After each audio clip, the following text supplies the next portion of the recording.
Hello everyone and welcome to SmashBoxxTV's Day 4 wrap-up show here at the 2017 PDGA Professional Disc Golf World Championships in Augusta, Georgia. I'm your host Terry Miller along with Johnny V from our glorious Home2Suites hotel room. Somewhere in what, Georgetown? Georgeville? Grovetown, Georgia. Grovetown, Georgia is where it's at. Some beautiful golf. Yeah, you can see that. They certainly got some golf artwork behind us. Just hanging out, getting things done. Just spending some time with us in our hotel room tonight after Worlds finishes up. All of our winners have been crowned. Other awards have been handed out. Just hanging with the boys. Yeah, nowhere else I'd rather be on a Saturday night than with you guys, but we're glad to be here.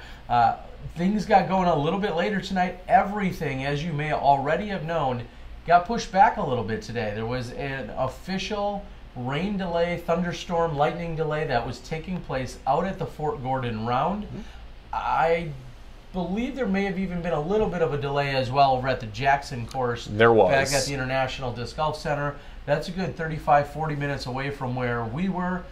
However, the delay, the longer delay, I believe, took place out at Fort Gordon, and things then eventually resumed at 4:25. I think it was sometime around 3 o'clock when it was initially called. So things got pushed back. That included the awards that got pushed back, us getting to anywhere to be able to do this tonight.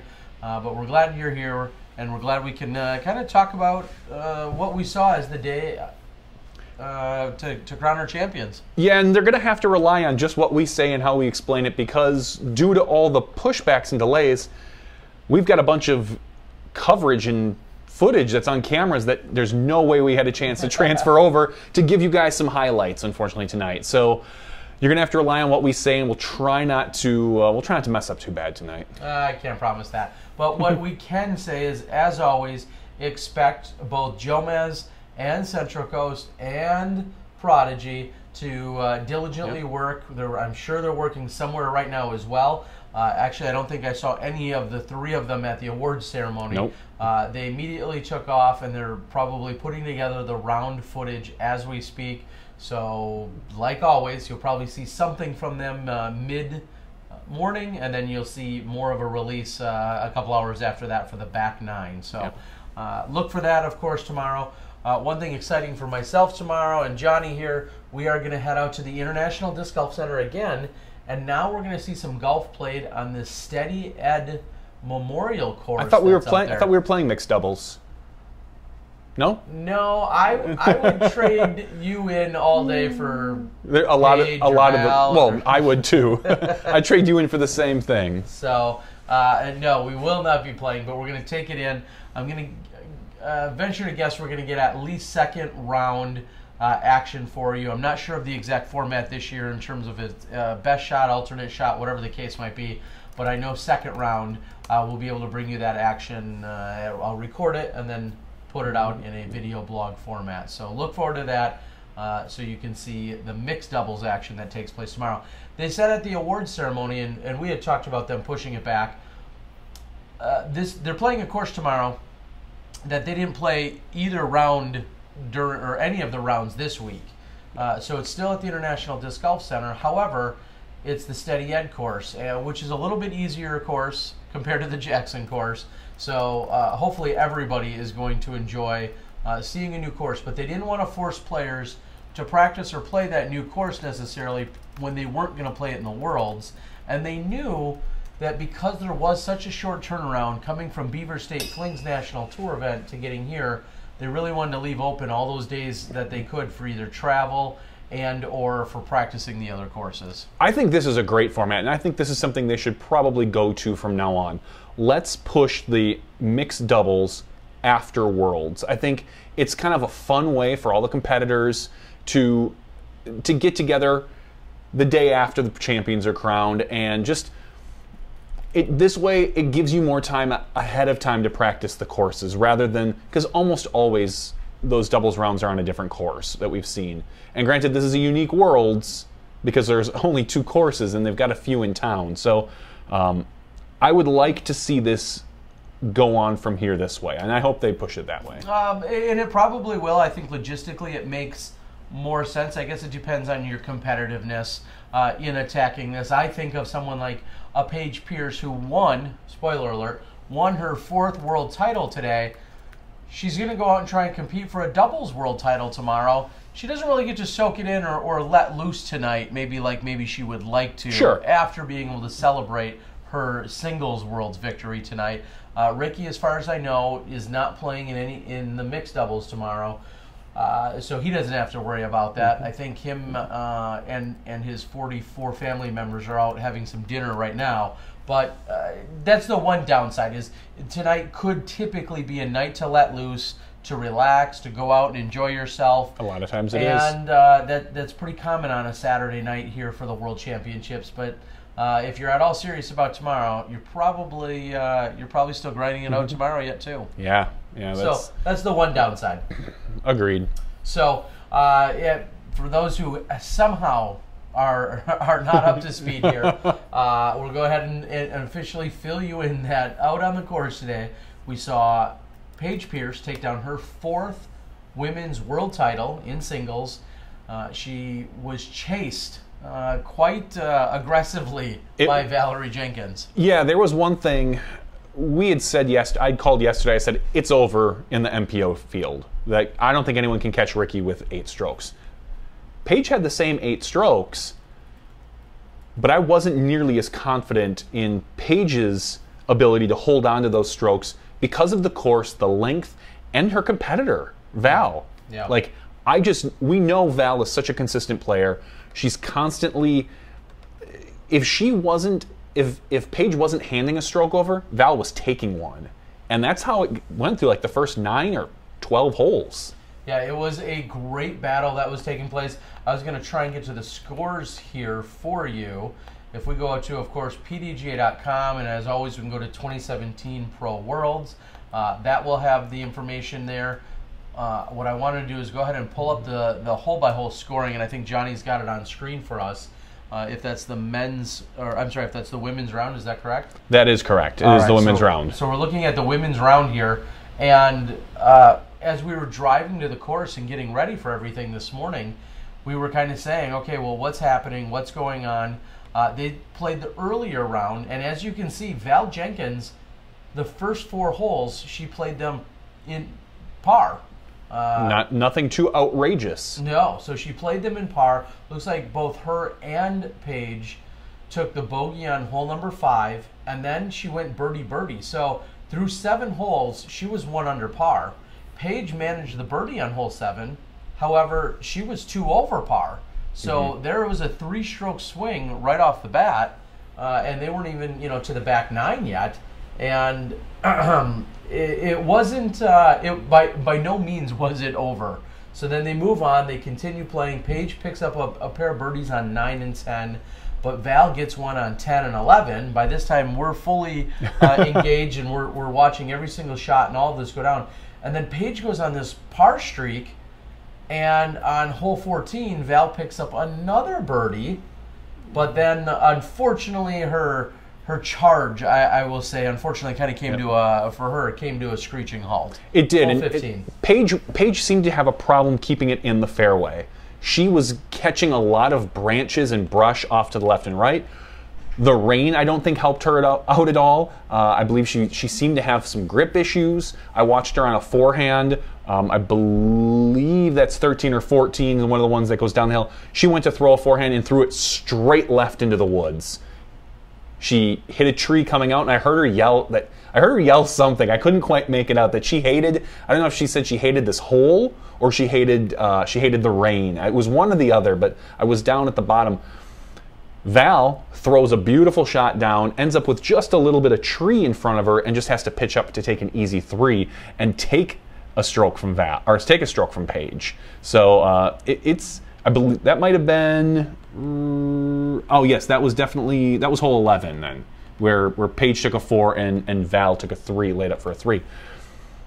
It just seemed like nothing was breaking Paige's way, and Val, she didn't have to have any breaks because she kept it in the fairway. Yeah, she played very consistently throughout, and really when I look at hole 15 and 16 obviously were the game changers, or what, like I said, brought it to a halt. On hole 15, that has a very tight, narrow tunnel shot that's for the first few hundred feet, and then there's about 3,000 scattered trees between that opening in the basket. You and I can agree, it's not a very good hole, honestly. I'm not a fan of it. I feel like a few trees. I mean, in terms of how it goes down a pipe and then it finishes up and to the right. Up and to the right, slightly uphill. At face value, that sounds great. I feel like it just simply needs, and it sounds like it was heavily debated among the course designer and some of the course workers, but I feel like it needs less trees on that hole. I would have liked to see the pin, and it's hard, I know, for our people at home who haven't seen it.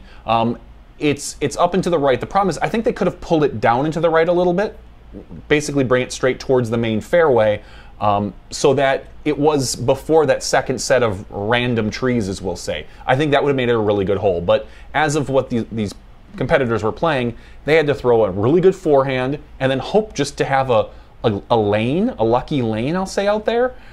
And that didn't work for Val. She threw a shot. She went to approach, got caught up. Then she pitched up where she was, I believe, about 50 feet away on that hole. Was that when she had basically one or two little branches where she went to pitch up for just a drop in. I might be adding one stroke in there. I think you're adding a stroke in there. I mean, she ultimately had a putt at one point for the par, around 20 or less feet, and she just missed it. And I think we were all kind of shocked by that. No, because she hit. That was the hole where she literally hit something in front of her. When she went to, she kind of was doing like a little pat and penny. She tried to throw one up over some branches. She caught some branches, and it came down and gave her she even said, she turned and said, "I'm lucky I'm that close," because it was like 25 feet. She missed that putt from uphill. Yeah, she ultimately missed her putt for par from 25 feet. From about 25 feet. But getting to that point, she'd hit some stuff on this little. Ultimately, it was a silly mistake because she had plenty of room to work with. She just missed her line. Well, she had turned at that point when she missed the putt. Said, "Well, that's the first one I've missed," and so her putting was certainly on. She was playing very well, and then by the time she moved over to hole 16, she had struggled with trying to get down. It's a hyzer shot that moves down into the left, and then she was very aggressive with her putt. That ultimately missed, kind of got a bad roll away or whatever you want to call it, or just carried too far past the basket and then didn't convert on the comeback. And again, that's where things had ended. Yeah, but I feel that she was down 3 with 3 to go. I think she felt she had to run that because she knew 17 and 18, she probably wasn't going to be able to make up those strokes. They're not very wooded holes. Paige actually has a pretty big advantage on 18 because of her distance and her power. So I think Val knew at that point she had to run this. It was probably about a 30-foot putt, patent pending on that hole 16. She had her back kind of turned to it, and it wasn't a true putt. It was more of an approach, a very short approach at it, and she ran it hard and she went deep. And at that point, that kind of took all the pressure off of Paige. She knew she was going to have at least 4 strokes going into the last 2 holes, and it turned out to be more than that. Well, and as they moved into holes 17 and 18, again, distance was not going to help Val necessarily pick up any strokes there. Ultimately, she goes par on the final 2 holes. Pierce goes bogey birdie on 17, then 18, and then moves into her 5-stroke margin of victory. I know there's a lot of discussion going on the board I see regarding the Hokum 3 listed for hole number 5, and then Jessica Weiss 2 listed for hole number 5. I honestly, we don't know the story. I'll tell you that, we don't. Sarah Cunningham had a 2, and Jessica Hill was listed for 2s. I'm willing to bet you there were not 3 or 4 albatrosses given out there today. There must have been some kind of error in live scoring. So simmer down. And again, I understand you're seeing those. The live scoring is all unofficial. You can look at the score. You could compare that to the actual scores they took on the PDGA page, which is going to be your official score, which we can get to in a little bit as well. Yeah, exactly. So I know you're seeing it on the screen. all those super dark areas, the albatrosses. I think it's pretty safe to say when a few of the women were taking 8s and 9s and 7s and 6s, Jessica Hill, Sarah Cunningham, and Jessica Weiss did not each card an albatross. Nope. Not taking anything away from their skills, but on I'm trying to recall what hole 3 is. Oh, hole 3 is, I don't know, 1,000 feet. I don't think any of those women are 2ing it. No, I don't believe they are either. So, looks to be an error on the live scoring. Was this Austin Turner's first Worlds? We'll get to the men in a moment, but short answer is no. Maybe his first Pro Worlds, but 2015 is when he won Junior Worlds in Michigan. Or was it? Yeah, that was 2015. He won Junior Worlds in Michigan. I don't know if I'd have to look and see if he played Pro Worlds last year. But 2015 Junior Worlds, he was a champion there, and I believe I was there to film it. I think I put that out in a video blog. It could have been. But we're still talking about the women. Exactly. We're going to get to Austin soon. So obviously Paige takes home the victory over Val. 2 fantastic competitors. You could see the drive that Val had. You could see you could almost feel the tension up until hole 15 in the whole card. It was pretty quiet, even though the girls were congratulating each other, as Paige and Val do, because they're good friends and they're competitors and they like to play against each other. Paige even said in her award speech that Val is her favorite competitor to play against, just because they do get along. But some of the other people we saw Lisa Fajkus, and we were corrected to make sure by Lisa that it is pronounced Fajkus. She had a phenomenal round. She did. She's got a great drive, very controlled. It seems like one of the things she wants to continue working on possibly is her forehand. I saw her struggle. She had some great forehands and she had some not so great forehands throughout the week. However, if there's one thing that I think she'll tell you is her strong suit, at least I believe it is her putting. Her putting is just amazing. She's really good at assessing the danger and then pretty much ignoring it. There were 3 or 4. I feel like there were 3 or 4 times this weekend where I watched her line up what most would consider a death putt. You know, a big drop off directly behind the basket. I can think of 2 of them specifically during that round where she had exactly that, and she lined it up. She took her time, and then heart of the chains, dead center, never a doubt, not high or low. Dead center chains, and that is something to be said about the confidence that she has in her putting. So congrats to Lisa. She shot the best score by a long shot, actually. She shot a 4 under par during that round. Val Jenkins, I believe, had the second best score at 1 under par. So Lisa Fajkus, congratulations to you. It looks like she even had a little bit of a rough start. Taking a bogey and then a double bogey on 3 and then another bogey on 4. She didn't get her first par until hole 5, and then she birdied 3, 4, 5, 6 out of her next 8 holes. Wow. She was pumped. At the end of the round, you could see how excited she was. You could see she was smiling ear to ear. She has a very fun attitude, and she's one of those people that she was smiling the entire time. I think she realized what a blessing it was that she was there, but how well she played to get there. And she has a really funny jump putt. I think I mentioned this to you the other day, where she lines up with her feet almost we'll say staggered front and back, and before she does her little jump putt, she puts both her feet together and hops and then launches it like that. And it works for her because she has this really nice hyzer line that she doesn't miss, you know, and she's only going to get better. It's amazing. Again, looking at her scores, she ultimately carded, like I said, it was 7 out of 9 holes. She carded birdies in that stretch, and then she had 2 other birdies on, again, 2 and 17. So she was out there with 9 birdies on the day. Which is 5 better than what we saw to Paige Pierce. I'll say I've watched a ton of women's disc golf this year, recorded a bunch and put it out there. There are multiple times where I'll look at Paige Pierce's score and I'll see she'll have 2 or 6 or 8 or 12 birdies, and then I will go down and look. I think this was Australian Open, for example. Then you go and look, the entire field doesn't card 12 birdies. Paige will have as many or more than the entire field. But this out here today, Lisa definitely took the honors with the most amount of birdies by a long shot. It looks like hole 6 was very favorable to a lot of women. Hole 7 was very favorable in terms of birdie threes. And 17 looks like it gave up a few birdies. But Lisa, by far, with the most amount of birdies out there, again, a -4, putting her in 3rd place.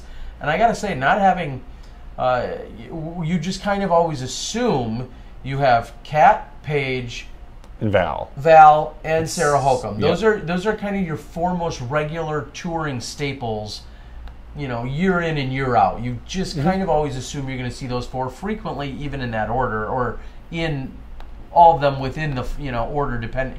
All of them in 1st through 4th in some order. Little fresh blood up there, seeing Lisa with a solid performance. Also then rounding out the top few spots, Hannah Leatherman had a very solid day with her even out there today. Ragna Big D Lewis, she had a pretty solid day with a +3. Sarah Hokom shot a +6. And I guess we'll have to confirm some of those other scores actually before I rattle off more of them. I'm looking at the live scoring, but looks like a solid finish for Hannah Leatherman with that even today.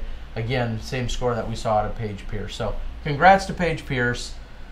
Congrats to her family. Congrats to her fans and supporters and friends. And congrats to Dynamic Disc, her sponsor, her primary sponsor, that she's been so happy to be a part of. And she talked about feeling like part of a team and part of a family in being with Dynamic Disc. And Eric McCabe on the bag again. He's got another world title, caddy world title. Caddy world title. Yes. So very impressive. She was very gracious in her speech, or her awards speech. Maybe by Tuesday night, we may have that some of that video put together so that we could share it with you guys as well. So and she took home, as we mentioned earlier in the field games, she took home the top spot in the women's distance competition earlier in the week as well. So pretty crazy, great battle, great camaraderie and sportsmanship, and when you see Paige and Val talk about one another and you listen to them, you know there's a genuine love and respect for their games and for the individuals between the two. And it was great to see. So, and it's fun to listen to them both talk. When during their award speeches, both referenced the number 5 getting the next one, and that they were going to be racing each other to get it, because that puts them, they're kind of in the 2nd tier of female world champions right now. 5 is Juliana and Elaine King. So they're still both of them still young, still able to attack those courses. I don't see a lot of competitors that are matching what they do. They still seem to be kind of just a little cut above the rest. So I wouldn't doubt if we see them both get to number 5 at some point in the next couple of years. Yeah, it's we've seen Sarah Hokom, we've seen Katrina Allen, both mixed in there, 2012, 2014. But as we've kind of made the reference, it's an odd number year. And Paige Pierce loves to win world championships on odd numbered years. She did it in 2011, 2013, 2015, and now here in 2017. So interesting stat and tidbit for you out there. Paige loves to win on odd number years. I'll give you a hint. When I asked her about it today, she said, I'd like to change that next year. So she did say that. We'll see. All right. I haven't caught any word as we move over to talking about some of the men. I haven't seen or heard anything about Nate Sexton. One of the reasons, as many of you already know, he did not compete this week here at the World Championships. His wife is due to have their first child, and he didn't want to have to worry about that throughout the week, about getting called away or pulled away or possibly missing it or any of those other obligations. And so he was at Fort Gordon on 2 days ago. 2 days ago. He said that everything was fine, but he had time to make it there. He wanted to kind of hang out with everybody and see everyone. So he was out there, and he told me, he's like, I didn't want to have to sit and think about my wife possibly going into labor as I'm sitting here throwing Heisers and Anheisers. He's like, I couldn't focus. He's like, there's no way. I'd be constantly checking my phone, and if something happened to my phone, then I'd be extra nervous. So he just opted to step back. He came for one day, and then he left. And geography-wise, it's about 3 hours is what he had told us in order for him to get back to his wife. So I've learned through some pregnancies that sometimes that's a quick delivery, and again, especially on your first, you don't want to miss out. So. All right, let's move into some action on the men's side. We had a great leader card that was gearing up for you guys, of course. Seeing the young Adam Hammes out there on the lead card. He was in second place. We talked last night, speculated a little bit if someone like Paul McBeth or anyone was going to make a run at it, they would have to be very aggressive. Ricky would have to maybe break a leg or an arm or something. And I think it's fair to say, seemed like Paul McBeth opened and at least for the half a round. The best tweet I think I heard was, it just said in asterisks, door creaking. Like, that was looking after about the first 7 holes. Because you and I, we completely covered the women. We got that taken care of. We had walked from 18. By the time we were on 18, the women... I'm sorry, the MPO then was on, they were like on hole 5 or 6. No, I think they were on like 6. So it took us a little while for us to get to where we were going and catch up with the men. And just as we were sitting there grabbing a quick bite before we were running over there, the gray clouds, like black and gray. Yeah, the gray and the black clouds showed up. And we were checking our phones and saying, oh my God, Paul's on a run. He could make this a game. Well, we saw that not only was, I mean, it was really obviously a two-way street. Paul had to be shooting lights out, and Ricky had to just be shooting okay. And that's exactly what was happening. At one point, I think we saw Paul 4 or 5 under par, and Ricky was only 1 under par. And then next thing you know, he was 6 or so under par after the front 9. And Ricky was only 1 or 2 at that time. I think if we pull up the scores, I might just be making up numbers. But I believe Ricky was 1 under par, and Paul was 5 under par at one point. Okay, so certainly a really good start. Ricky had a bogey on hole number 3. He ultimately took a 6 on that hole, and then he had 4 pars and 2 birdies. So not the start that you would maybe expect of him because he's been so dialed in this week. And then, you know, as some say, Ricky did Ricky things. Well, we saw that Ricky at hole 8 started getting hot. But unfortunate for them, at hole 9 was the rain delay. So just as he's getting things dialed in, we hear the horn to call everybody off. So the players have to take what equated to about an hour and a half break. Was that about right? About an hour and a half, hour 40? Feels like it was at least that. Yeah, hour and 45-minute break. So they're all sitting at the Holiday Inn, and shout out to the Holiday Inn for having, there had to have been about 100 people in there. At least, if not more. If not more. Spectators, players, caddies, everyone. Just hanging out at the Holiday Inn waiting for the play to resume. So people are buying sodas and joking around and getting signatures, but now you have to start thinking like, oh my God, is Paul going to cool off? Is Ricky going to cool off? Is this going to affect their game? A delay like this, you never know how it's going to affect a player.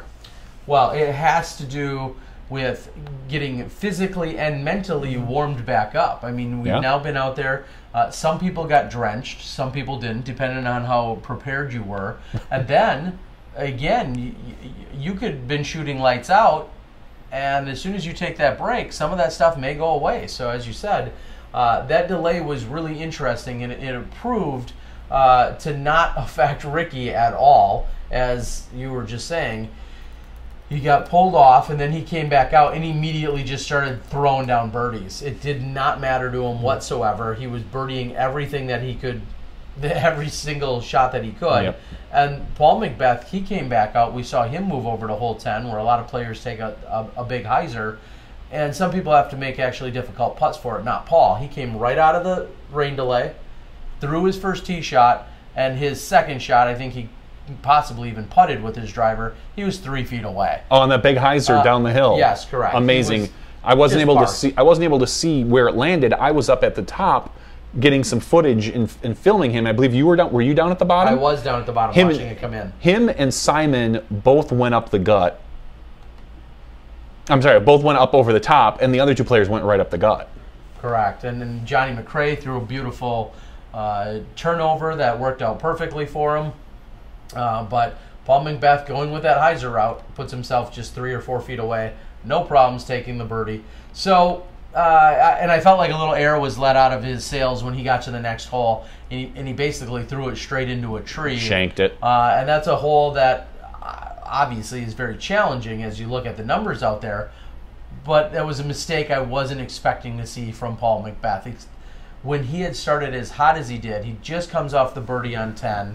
And there was another delay there, because at that point, it seemed like we were almost held up for like the next 4 holes, because the gallery was there and the third card, they weren't quite moving as quickly as the second card, and which, you know, the first card then was waiting on the second card as that is. So I don't know if that starting and stopping affected him at all, but he flat out just shanked that drive, and you could see the disappointment in his face, because I think at that point he knew if he doesn't get up and down for a birdie, he's running out of time, and it's going to be the end of his chances.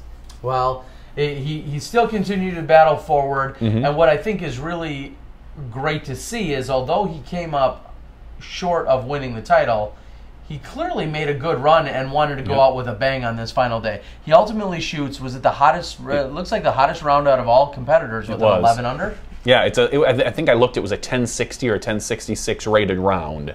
Okay, so going out with a bang, and a few of those pars in there, hole 11 as we were just talking about, he ended up making a phenomenal par save, and on a couple of the birdies he was making great putts, and then he kind of just fizzled at the end, and at that point it really didn't matter. Ricky ultimately parred out what you would say is his last 4 holes, ultimately or effectively parred, and then McBeth parred his last 3 holes. So even if somehow Ricky bogeys those 4 holes and McBeth birdies those 3 holes, he still comes up 1 stroke short. Yeah, it just wasn't going to happen. Correct. Ricky hit the 8 that I was thinking he might have to hit.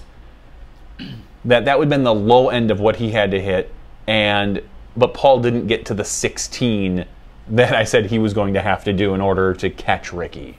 So certainly a great round, but just not quite enough. And interestingly enough, Jeff Spring, at the half-point mark here in the tournament when we were at Stillwater the other night, he said, I think the winner is going to need to get to at least 40 under, because at that point, Johnny McRae and Ricky Wysocki had just moved to 20 under, and sure enough, Jeff, your prediction wasn't too far off. Wysocki ultimately takes it down with a 41 under par, again besting McBeth by 8, and then Johnny McRae by 11. I mean, Paul even put some distance between himself and then third place. And then ultimately Johnny McRae, Simon Lizotte tied for third place.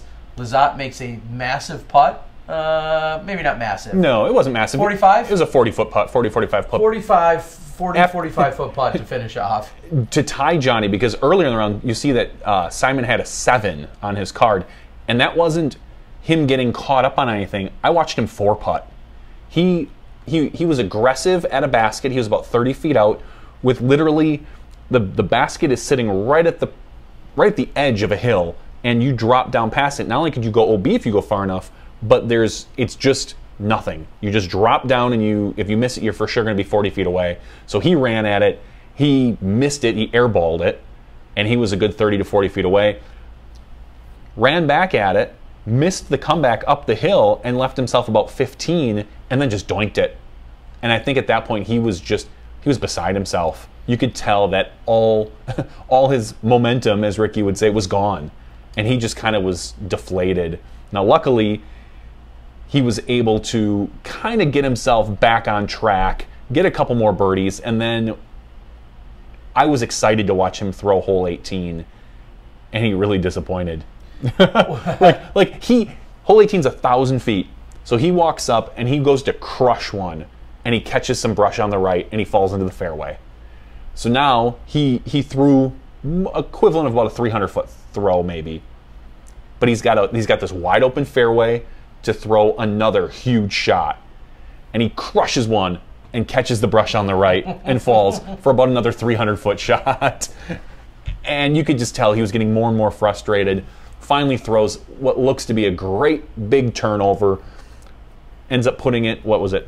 You said 40 feet from the basket about? Yeah, 40, 45, whatever you want to call it. Sure. And finally hits the putt, turns to the crowd and says, "That's my best putt of the entire tournament." He did not putt very well this entire event. Well, and it's funny because you had said he had 4 putted on a hole. During the break, I did a very quick Instagram live while we were hanging out at the Holiday Inn Express, and he had thrown a mini at me, and I caught it and I threw it right back to him, and he's like, "No, read it." And I picked it up and I showed everyone watching my Instagram live. It says putting is easy. I'm like, "Okay, if you say so." And I threw it back to him. Well, you asked him. He's like, "Is that what it is like for you, this event?" And he shook his head. He's like, "No." Yeah. Well, unfortunately, just a few holes later, putting wasn't so easy. Yeah, this actually isn't a Saki Bomb shirt. It's an Atomic Records shirt from Milwaukee, but it does look like the Saki Bomb. Yes, it somewhat does. I didn't even think of that, to be honest. I just grabbed it. It's one of the last T-shirts I have clean.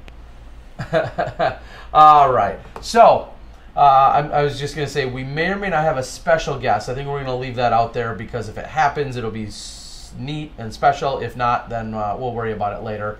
But we're here again. We're at the Home2Suites. This was the host hotel for the event, located about 30 minutes from the International Disc Golf Center, 15 to 20 minutes or so, or maybe a little less from Fort Gordon.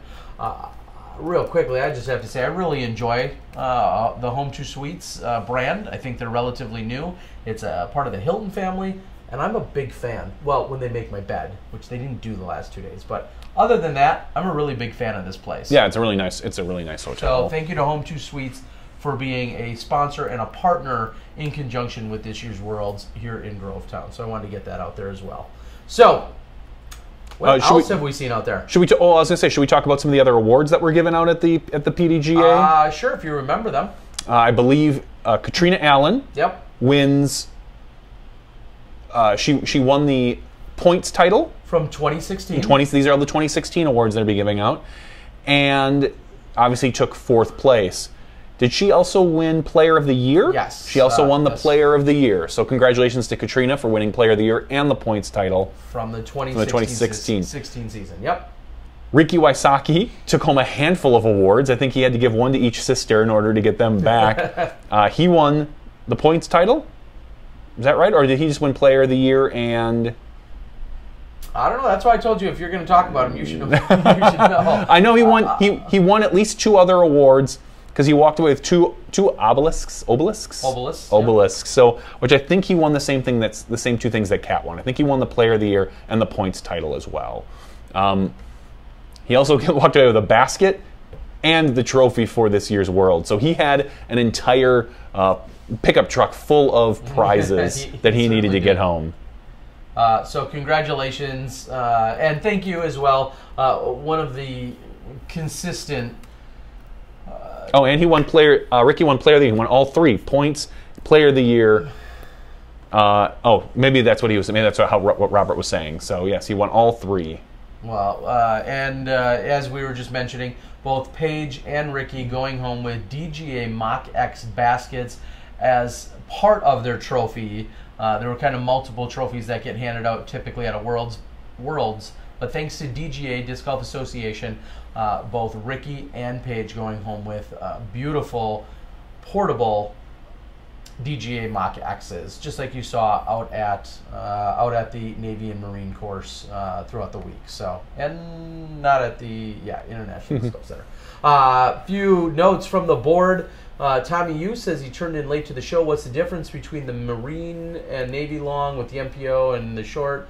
So the FPO, real quickly, the FPO played a number of holes from shorter tees. I've heard 7 or 8 or 9 or 10. I honestly, I don't recall. I got a little confused walking around out there. I got dizzy this week out there at some point. But there were a number of shorter tees that they ultimately played from throughout the week versus the men. So that's what I can say there.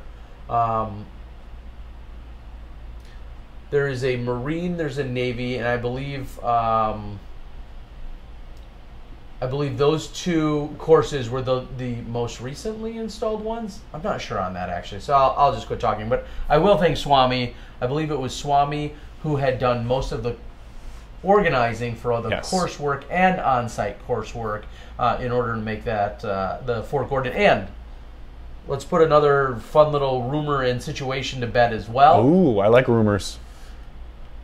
Again today, going into the Fort Gordon facility, because I know this was highly debated and hotly contested, there was less than 0 problems with accessing the Fort Gordon base. In fact, the first time we visited the Fort Gordon base, I pulled my license out to hand it to the gentleman so he could look at it. When I took it back, I thought, you know what, I'm not going to put it back in my wallet. I'm going to put it in my pocket because I don't want to bring my wallet on the course with me because we're going to be doing all sorts of video and running around. I don't want to possibly lose it. So I put it in my pocket. Today, go to the Fort Gordon course, pull my wallet out, no license. I forgot to transfer it back to my wallet. We pull up, Terry shows his license. The guy looks at me and he's kind of like, "Can I see your license?" And I said, "I'm sorry, sir. I don't have it. I think I forgot it back. Will you accept another form like a credit card?" And he's like, "Don't worry about it. Just go ahead." That's how easy it was to get into Fort Gordon. I don't want to say it's going to be that easy all the time, but in general, there was no issues getting into the event. No, I actually polled a number of other people and asked, did you have any kind of problems accessing the course as a spectator, as a player, or whatever? Everyone that I talked to said they had absolutely no problems whatsoever. So I know a lot of naysayers and trolls, those are what they call, trolling and whatnot out on the board were very concerned about something that was really a non-issue. From what we experienced and from what we asked about, seemed to be a non-issue for the entire week. So I want to put that to bed and to rest. Some interesting other conversation that we had while we were waiting for the awards ceremony to get started tonight. Sitting directly in front of us, some good friends in Nate Doss and Valerie Jenkins. And one of the things Nate just offered up, I don't even think I asked about format, he just offered up right away. He says, the PDGA did a great job this week. And then he said, I really like the new format. I like the 4 rounds. I like how things were done. And then we both kind of hemmed and hawed, and I think we both kind of agree there's something to be said about a Final 9 atmosphere and having kind of a gallery in the sense for a Final 9 potentially at some point for the tournament, you know, whether it's after 4 rounds or 5 or whatever. And Nate's just, no. He's just like, I don't like that. I think it's horrible. I hate them. And I'd be fine if there was never another Final 9 again. So he actually at one point said, "Have you ever been in a World's Final 9?" Yeah, because I have. Because I have. And he kind of dropped the bomb on us. But he said that he thought that because it was 4 rounds, everything was compressed. It actually, you know, compacted all of the pressure that there was. And people were saying, well, if you have one bad round, you're out of it. And Nate's like, no, I had a bad round. I was in 37th place. I worked my way back up to that second card. So he thinks that even if you do have a bad round, there is still room to come back. He only had to shoot the hottest score of the event of one of the rounds. So I understand his point. I've maybe stepped back my view of saying a 5 rounds in a Final 9 to maybe 4 rounds, a cut, and then a 5th round, I think. Sure. I would like to see that just because, and I know there's debate about, hey, this is the same, you know, then it's the same as all the other majors. This major is a little different to me. It's almost like a super major. It's your world championships. I'd like to see just an inkling of difference between this and all the other majors. Whether it's a major in name, it's still our world championships. What we define as a world title. We don't have any series of events to do that like you see in a lot of other sports. This is how we crown our champion. I would have liked to see just give me one more round with just the caching people. And I could get behind that. Again, I keep saying More than 4, less than 7, somewhere between 4.5 and 6 sounds great to me. But again, that's just me. And everyone, we've gotten a lot of different input throughout the week. Paige Pierce, when we were speaking to her, was that today or last night? That was today. It was after. It was actually after the event, I believe, when she was talking with someone. She had said, she's like, I like the Final 9. She's like, I think it shows some of our best golf. It highlights the players. You see 4, 3, and 2 all pushing as hard as they can because they know they can't lose anything. You know, 4th place can't lose anything at least. And 2nd is pushing to get to 1st usually, or trying to hold off 3rd and 4th. She likes that format. So her and Nate are completely on opposite sides. So even amongst our pros, they can't agree. Yeah, shocker. So one of the other exciting things that many of you saw or heard in some capacity was Cameron Colglazer acing hole 14. I was hanging out around like the pin of 11. I was walking with a good friend, AJ Risley, and I kind of said, well, I might move over to this next hole, and then I kind of did and I didn't. We were just joking around back and forth, and then sure enough, a minute or two later, a roar comes in. Yeah, we heard that a couple holes away. And I walk over 100 and some feet, and then there is I believe a Lucid Warden is what I believe it is, in the bottom of the basket. Cameron Colglazer had aced with it. So ultimately, I got him on a quick little video telling us about it, retrieving it from the basket, but there was no coverage that I know of it actually going in the basket during an ace. And I'll say this, if there was nobody by the basket to get it, there's no way you can't get it because you can't get it from the tee. It's almost impossible to see it based on how the plateaus go down, and it's a ever so slight hyzer down that tunnel, so to speak. So there's no way anyone from the tee could get it, and there was nobody down by the basket from what you said, so there's not going to be any footage of it. It's going to be one of those aces that don't really exist. Exactly. Ultimately, I will say, as announced at the PDGA Awards tonight, there were 7 aces hit throughout the entire week in grand total, and it split $1,000 and some odd dollars, and it came to $140, $150 a person. Yeah, something along that. Somewhere around that neighborhood. So one of our aces actually got a warning. Correct. Yes. Go ahead. Kevin McCoy, I think that was on Thursday. He did that, or it would have been 2 days ago. Yeah, at that Thursday. Course. Kevin McCoy aced one of the holes. I think it was like 13 or something along those lines. What we found out today was that it was it was probably a putter or something down a pipe. It came in real soft and slow, but unfortunately, the next group had not finished putting out, so they were there ready to putt, and in comes and slams a disc. And my understanding is that the guys that were on there, probably a little jokingly, reached up and said, "Hey, we're still here. That's a warning for throwing on us." And Johnny McRae was in epic mood today. He was super happy. I think he was very content with how he was playing overall for the weekend. I know he would have liked to do a little bit better today. He had kind of a streak where he was a little cold, but he was joking about he'll take that warning every day because even if he gets a stroke next time, it's still a birdie. Yeah. So very impressive. Ultimately, that was a 312 foot. It was hole number 14. Hole 14. I believe in both cases. I believe that was both McCoy's ace. No. It wasn't the same hole? No. I thought it was that hole. I'm pretty sure it was either... Check hole 11 on that. Actually, you know what? I can look because I'll go back to round 2. There you go. But today, Colglazers, just to give you the PDGA had tweeted it. It was hole 14, 312. No, I'm sorry. You're right. It was 14. Hole 14 for Kevin as well. I was thinking Austin Turner's, which was hole 13. What's the over-under on me being right? Not usually. I was actually Austin Turner's was on 13. Okay. So all right, just wondering. Just wondering. Trying to think. So here's a great question that came in off the board a moment ago. Someone had asked and said, "What was the most impressive shot I saw on the day?" Well, I think about that. What would you say is the most impressive shot you saw on the day? Because we were together for a good portion of the women's round, but we kind of separated a little bit during a lot of the men's action. Anything that comes to mind? I saw 2 kind of unique shots. So on hole 18 for the FPO, Katrina threw, I believe it was her second shot, she flipped it over, and she was way off to the right. She had nothing but a wall of trees in front of her, to get. So she basically had to make an L to get to the fairway. I was going to say, if you watched any coverage, she was exactly where I think we saw Eagle McMahon. Within feet, she was in the exact same spot as Eagle McMahon was 2 days ago. But and go on. All I kept thinking was, okay, she's going to find a way just to pitch out to the fairway and then throw her way up. She throws this huge crush up over the trees that looks like it stalls. And I'm kind of like, okay, that's a good shot. Somehow that disc, and I don't know if it was the wind, it looked like it almost unstalled and then suddenly started to go forward again. It like carried forward. And Robert McCall was standing next to me and he's like, he looks at it and he said something along the lines of, I've never seen a disc do that, where it stalls out and then goes forward. And so that was a really impressive shot for Kat. The other one was Johnny McRae on that same hole.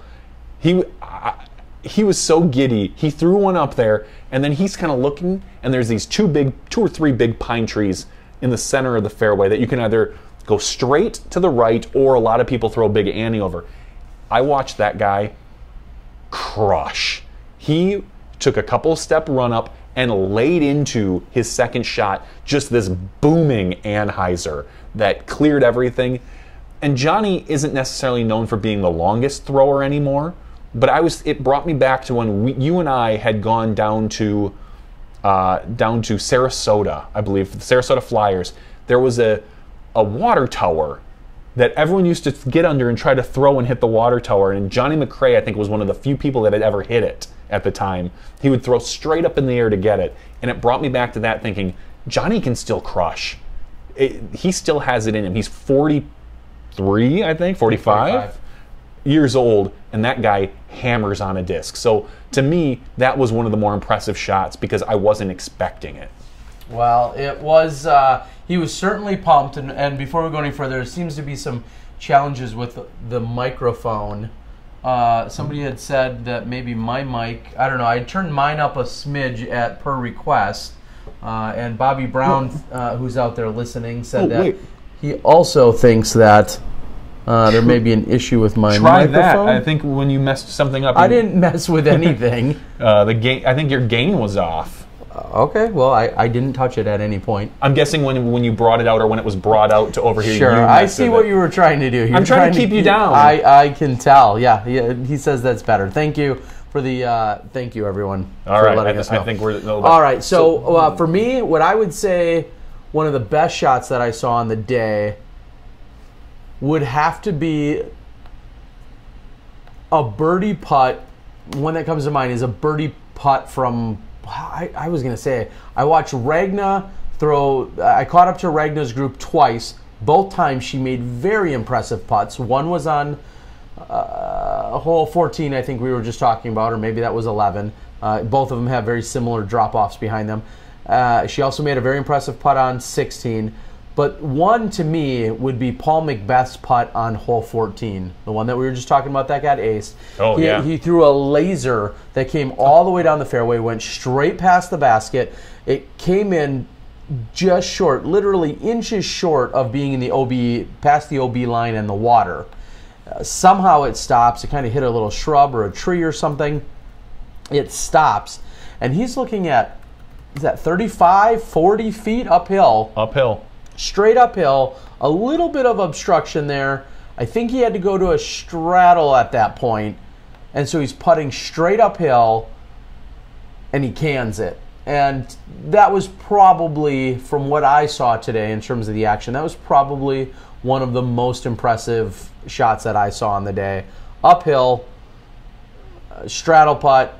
If it hits anything short of the basket or hits the basket itself, it's all but guaranteed to hit and roll back to you. So the fact that he made it from there.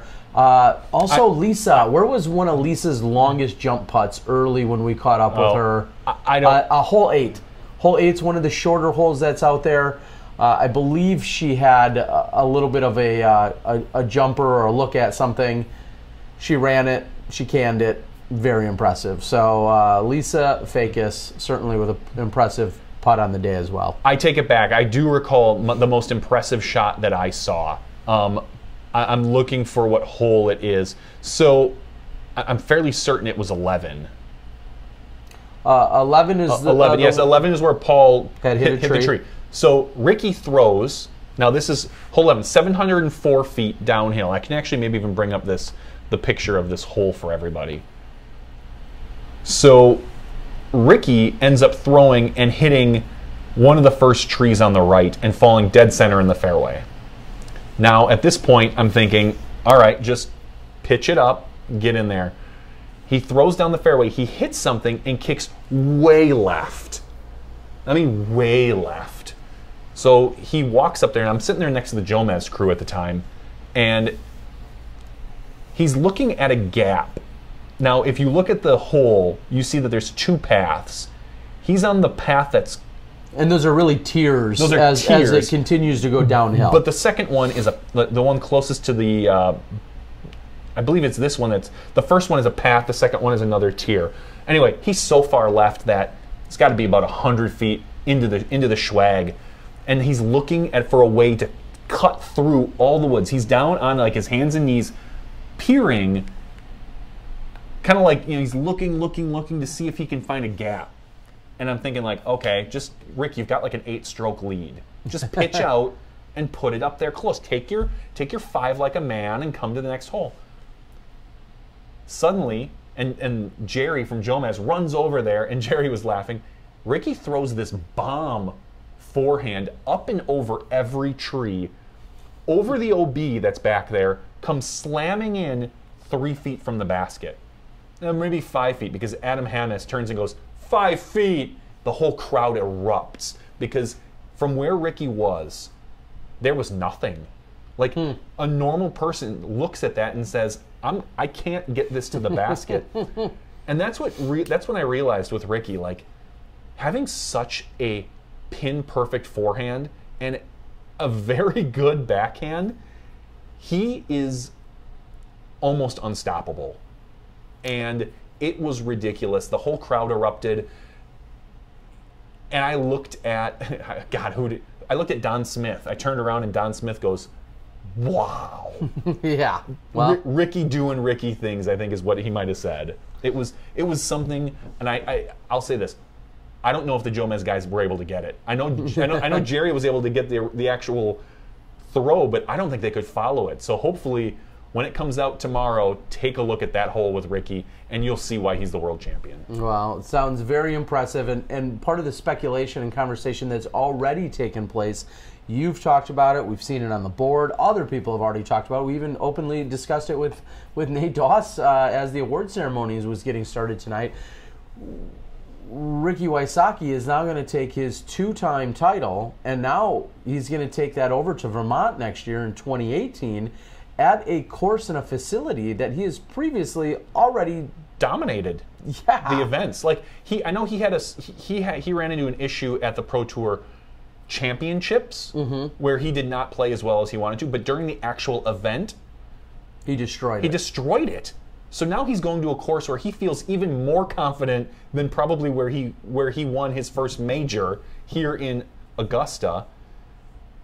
And now he's going to go to a place where he feels like it's almost probably like a second or third home to him because he wins. He just wins there. So I had said that I don't think Ricky will get above 4 championships, but I think he's going to get to 3 easily.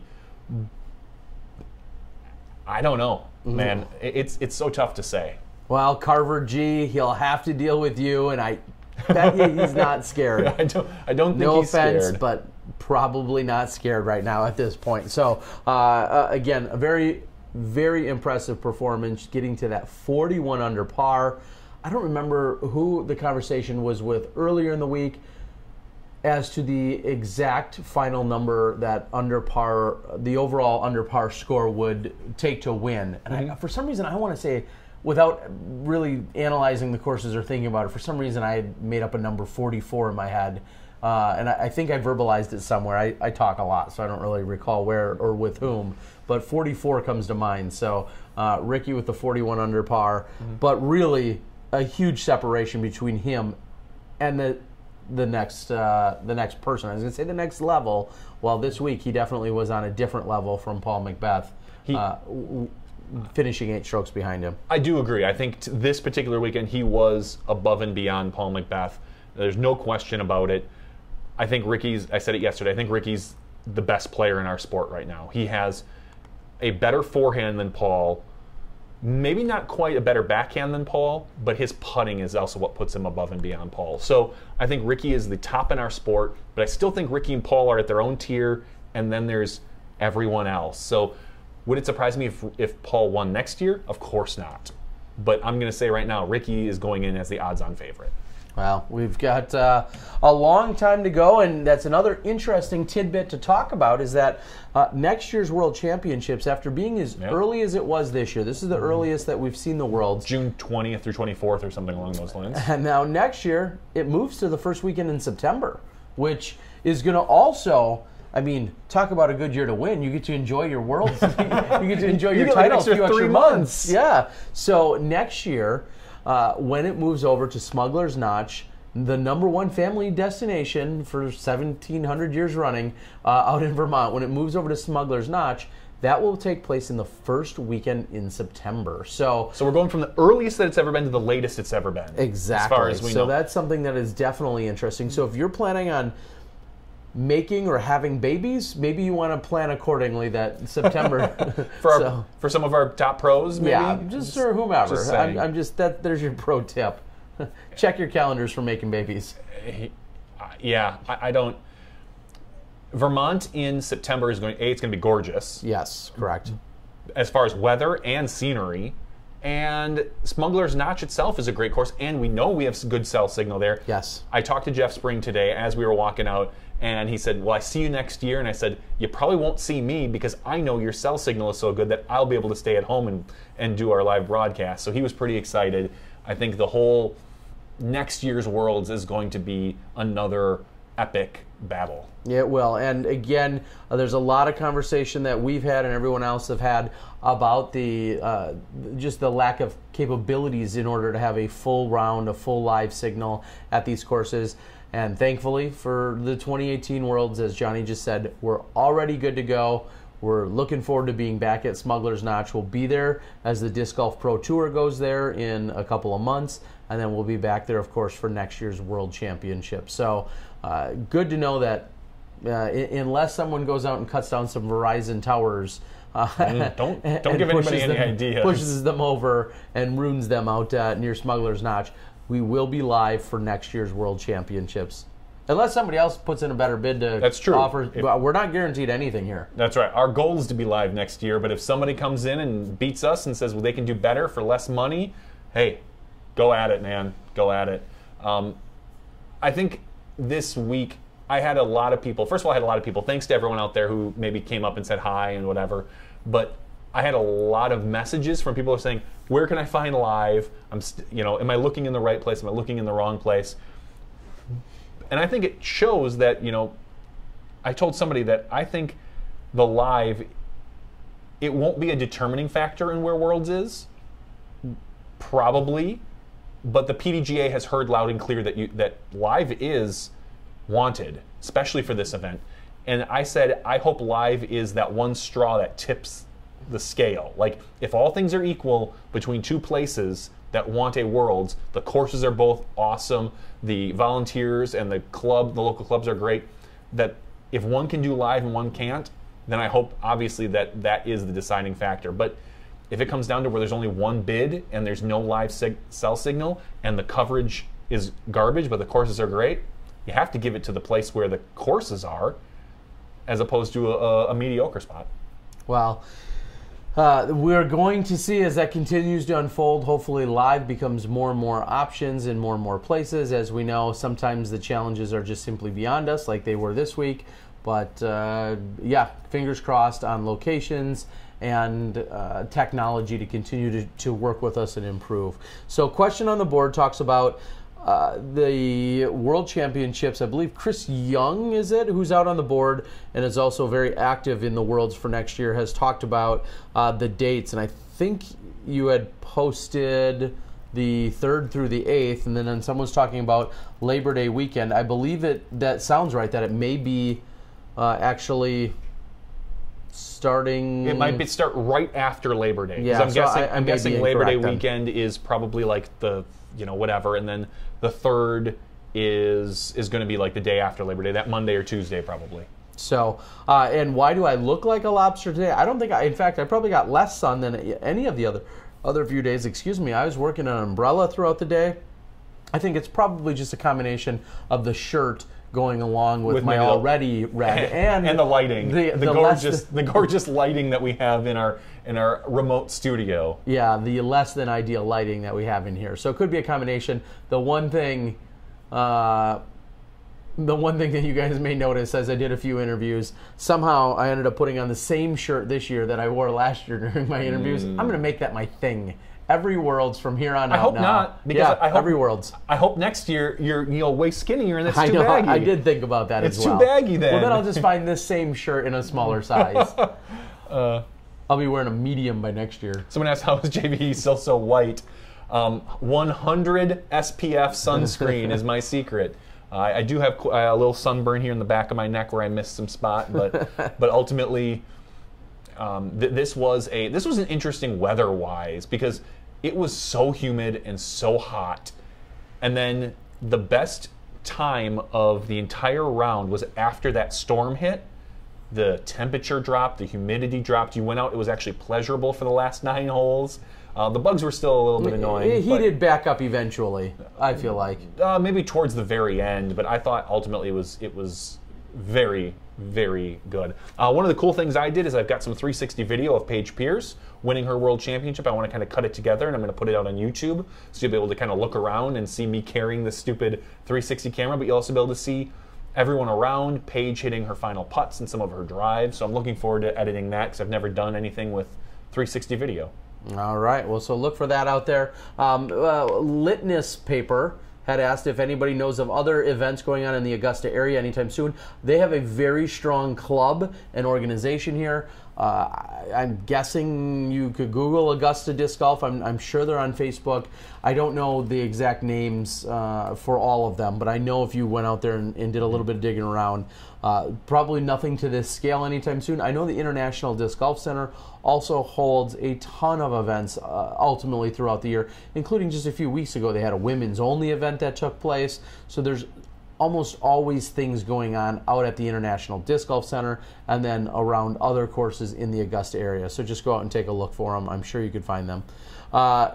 Terry, is it too hot for chili today? Yes. Someone is saying that that rigged so much respect for McRae for keeping up with the young guns. During Paul's award speech, he said the exact same thing. He said, Johnny, I look to you and I respect you. You are an inspiration. You're an inspiration to us. He's like, I hope that when I'm your age, I'm still competing in the open division like you. And hands down, no doubt, Johnny was he had, as Johnny does, he had a little issue with some spectators and cameramen this round where he was a little upset. But other than that, he was a lot of fun. He was joking around. He was laughing. He was talking to spectators. At the very end of the event, he thanked everybody for showing up and watching. He's like a big kid out there having a good time. He's a big kid. I was going to say he's found the fountain of youth because he's still competing with the 25 and 18-year-olds. I mean, I jokingly said when Johnny threw that giant bomb Anheuser and Adam Hammes, who's known as being a pretty big crusher, had hit a tree off to the right and was a little bit, I believe he was a little bit behind Johnny, but only like 20 feet or something like that. No, he's a little bit in front of Johnny because it was right after Johnny's throw. Hammes goes up and crushes one, kind of flips it over, and I jokingly said, you just let the old man out-throw you. He's more than twice your age. Mm-hmm. And you can't argue with that. Like, Hammes is a great young player, but Johnny just outdrove him. So he did. Well, as you were saying, he was lining up for that final long drive there, and I watched him take a couple extra puffs of, I think he inhaled a little bit, and he said something to himself. I've got it on film. He was mentally ramping himself up for that throw, and then he just unloaded and it was a very, very impressive shot for him for sure. So very exciting finish out there. Although, you know, Ricky had things wrapped up, they still, you know, were entertaining and exciting to the very end. You know, the huge putt by Simon and Johnny being Ricky excited. almost hit a huge putt to finish it. Exactly, and somehow it flopped out on him, and maybe it was a little fitting so that you know, he'd have that final tap out. I think it was Adam Hammis's dad was saying something like, "Oh, you know, Ricky's going to throw one, put it in from a distance," and Hammis and I both were like, "No, he's going to lay it under the basket, let everyone throw in, and then he's going to tap out and be the final guy." He's got so many strokes that's kind of. That can you? It's kind of protocol. It's kind of protocol. Like, you want to be the last guy. Everyone, you know, you don't want to tap out and then or throw one in and then have everybody else tap out while you're celebrating. It's real easy when you have this type of lead. So we kind of look at him like, "Nah, you're kind of crazy." But then, sure enough, Ricky was the furthest out with about a 45-footer. He throws it up there.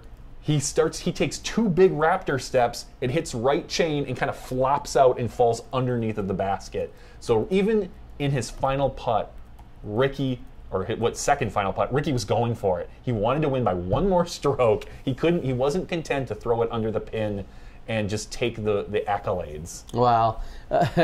Yeah, Ricky doesn't know how to lay up, I think, is the short version of that. He might mess up a layup. Is that the thing? Exactly. He's not sure how to do it? I accidentally threw it in.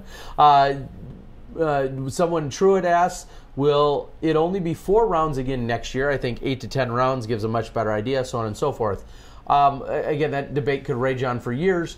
Next year, though, specifically, which is why I'm addressing it, I don't know that it's locked in as being a specific number yet, or definitely. Correct. Okay. However, you're not going to see it go to 6.5 next year. You're not going to see it go down to 3 either. But you're not going to see, if it varies at all, I'm guessing by either 9 or 18 holes at most. At most. That's my guess. I'm with you. They're not going to, I think the response has been enough from the players that they're not going to then say, "Oh, okay, well, you know, we went from, I don't even know how many holes, 100 holes, down to this, down to what, 72, and now we're going to go back up to 100. If anything, there may be 9 or maybe 18 more. But again, that's just speculation. I'd be willing to put a large wager on the fact that if they add any more holes, it won't be more than 18. So they may go to 5 rounds. They may stay at 4, but they're not going above 5 next year.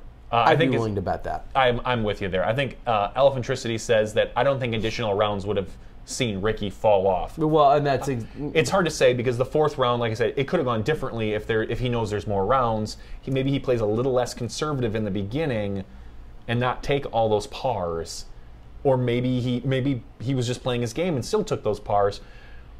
Maybe things change with Paul making a rush like that, but it turned out he still won by 8. I'll say this.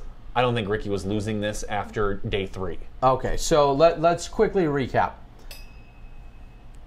The 2 best players in the world finished 1st and 2nd on the men's side, and 2 out of the highest rated 3 women in the world finished 1st and 2nd on the women's side. Mm-hmm.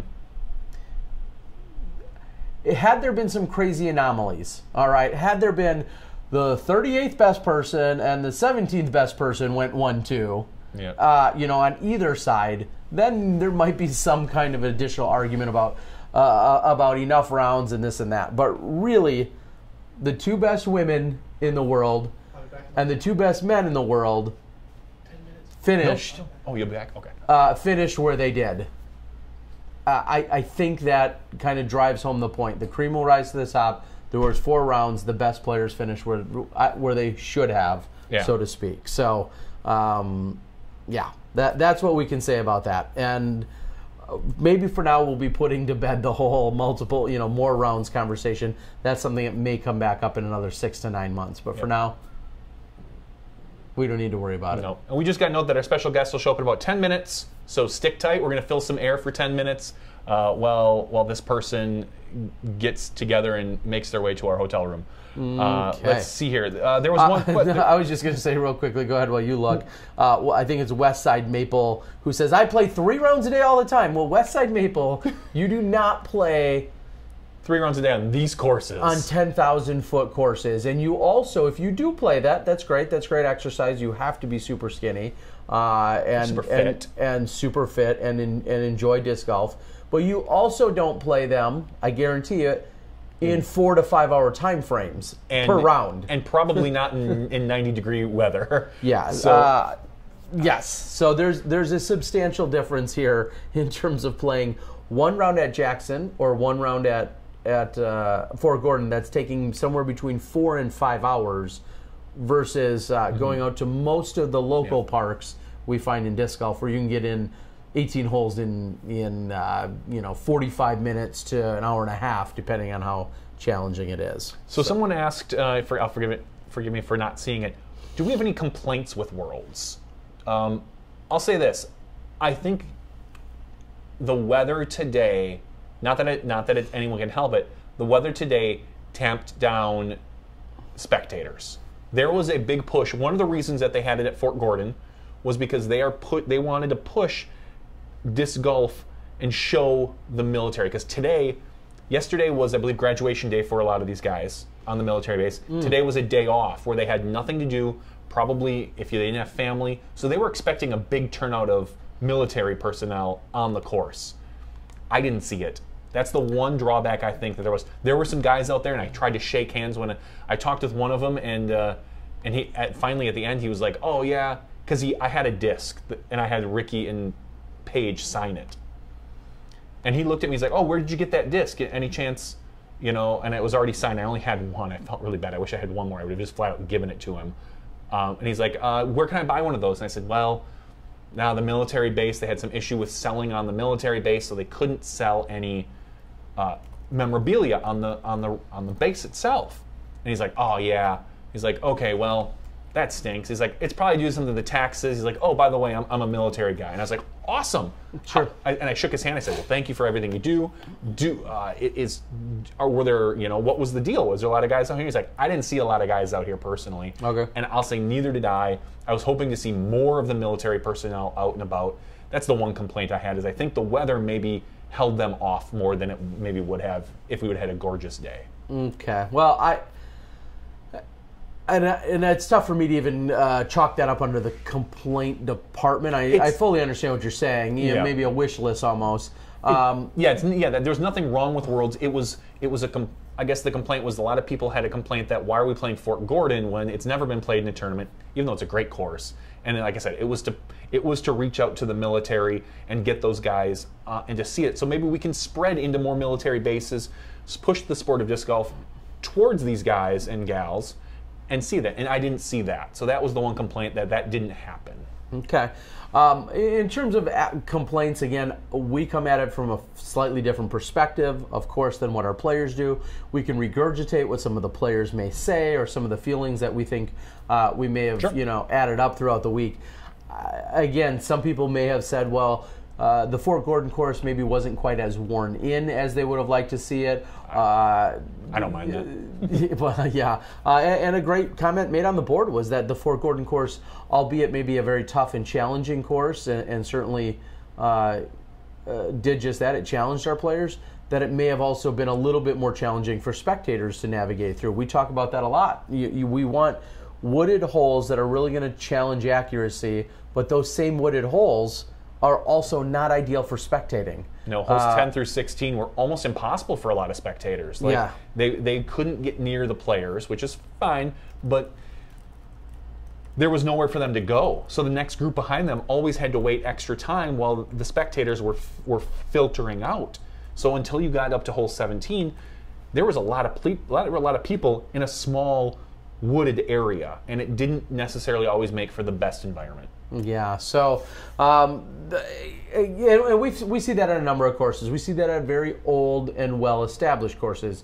out at Maple Hill, there's a few holes that are really, really challenging to spectate. Hole 9 comes to mind, the one that goes up and over the hill, one of the most daunting and challenging holes out there. Hole 7 also comes to mind. There's a few holes that out there, again, due to the corridor that the fairway is, it also makes it very, very challenging for the spectators to enjoy without the challenge of possibly getting hit by a disc or causing some form of distraction. Well, and a lot of times, you take holes like 11, 12, 13, all those, the spectators almost had to go on another path where they couldn't even see the players or the discs in order to filter down and around. So there were people that were trying to spectate that couldn't see anything. I saw that. I was, you and I are fortunate enough where we have a camera and a media badge where we just walk up and like, please let me through. I need to get shots.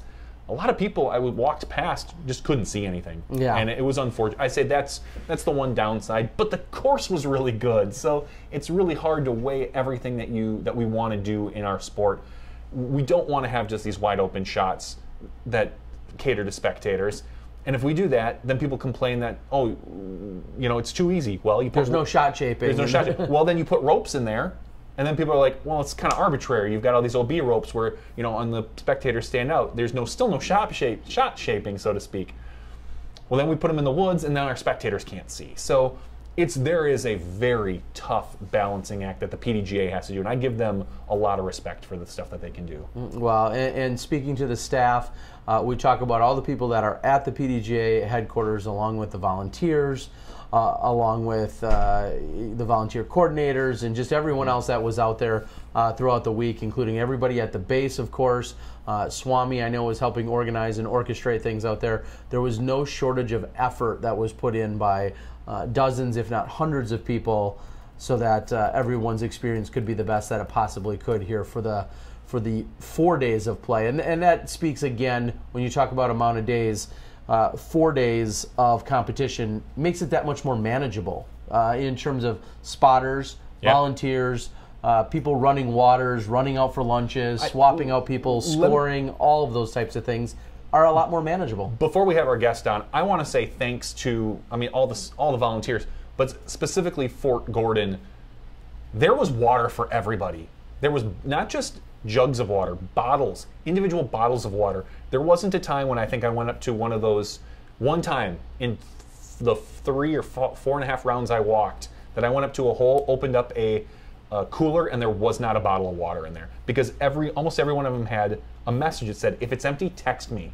Text me here, and they will come out and fill it up. So mad props to everybody out there who filled bottled water, who filled those things with bottled water, because I appreciated it. Our spectators grabbed them as well.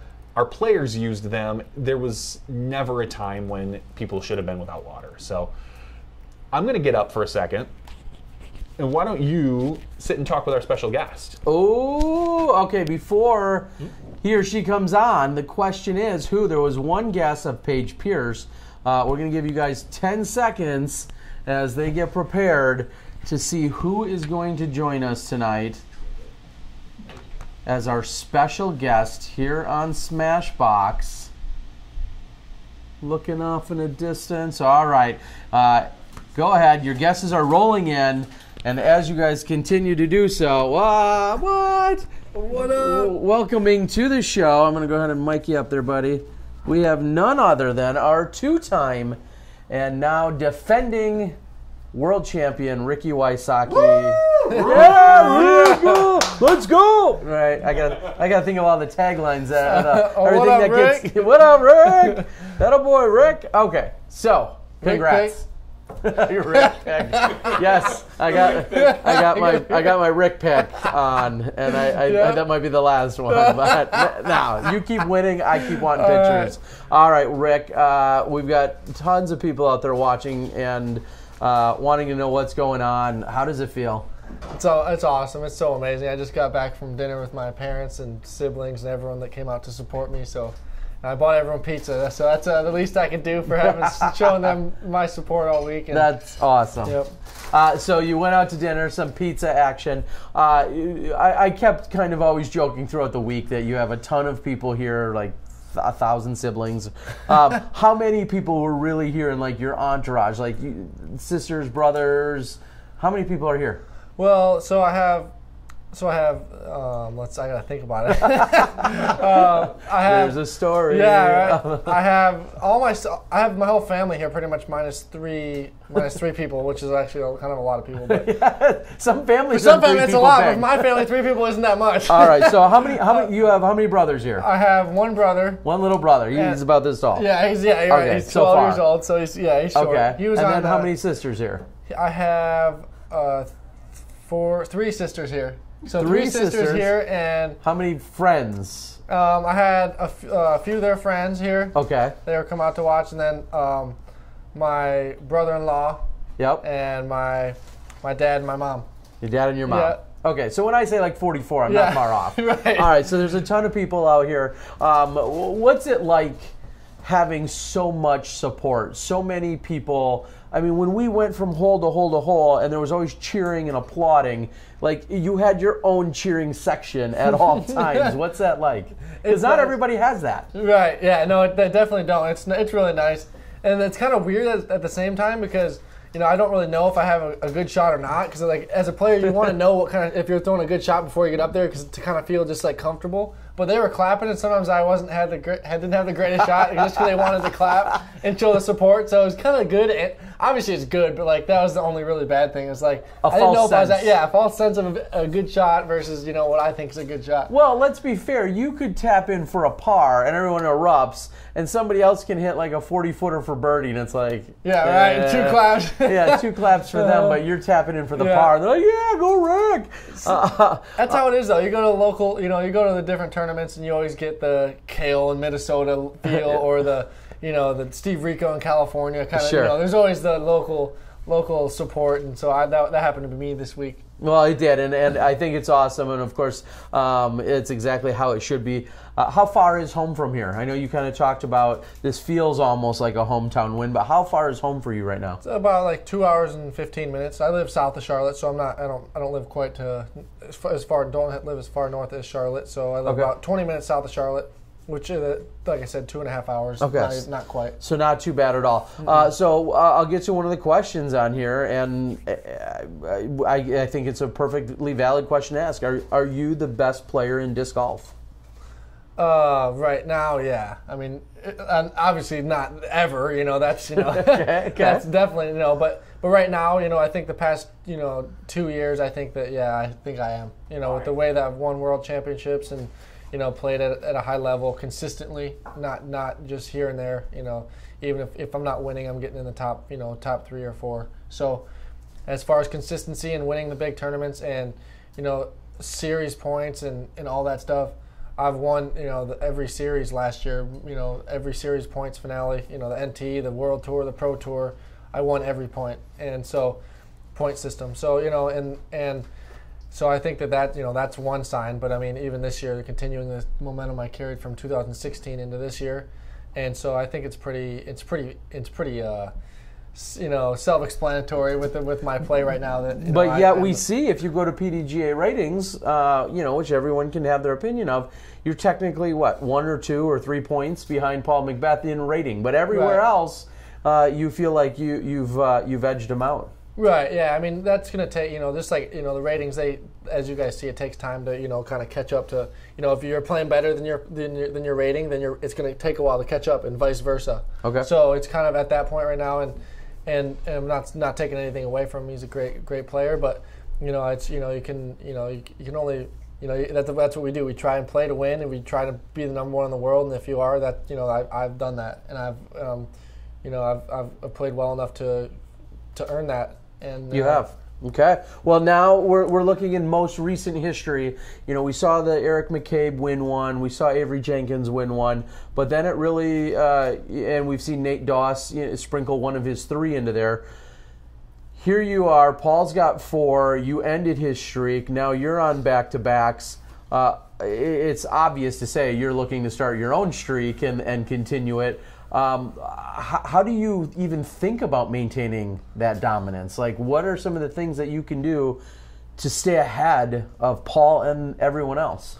Yeah, I mean, it's It's a great question. There's no real answer for it, but I mean, clearly I've done it and I know what it takes, and it's just going to take the mindset that I've had the past few years of really just pushing myself and playing all the time and just not getting fed up in anything else besides disc golf. Honestly, that's what it takes. If you're going to be a world champion or the best at anything you do, you have to invest all your time into it. So. That's what's going to take, and I'm willing to do it. It's a lot of that's just the question you have to ask yourself when you're doing anything. Really, is are you willing to put the time in, and do what you need to do to get the result you want? And if I do that, which I am, this is my career path, and this is what I do. So that's clearly what I'm going to do. I'm going to be practicing, training, and doing anything I can to better my game. Whether it's changing, because just because you're a world champion doesn't mean you're perfect. I still have flaws, and I still have certain parts of my game that I want to change and make better. Some parts I like that I want to keep, working on being consistent, or just continuing to do the things I do well and improving the things I don't do well. Okay. Well, someone had asked earlier. I think it's a great question.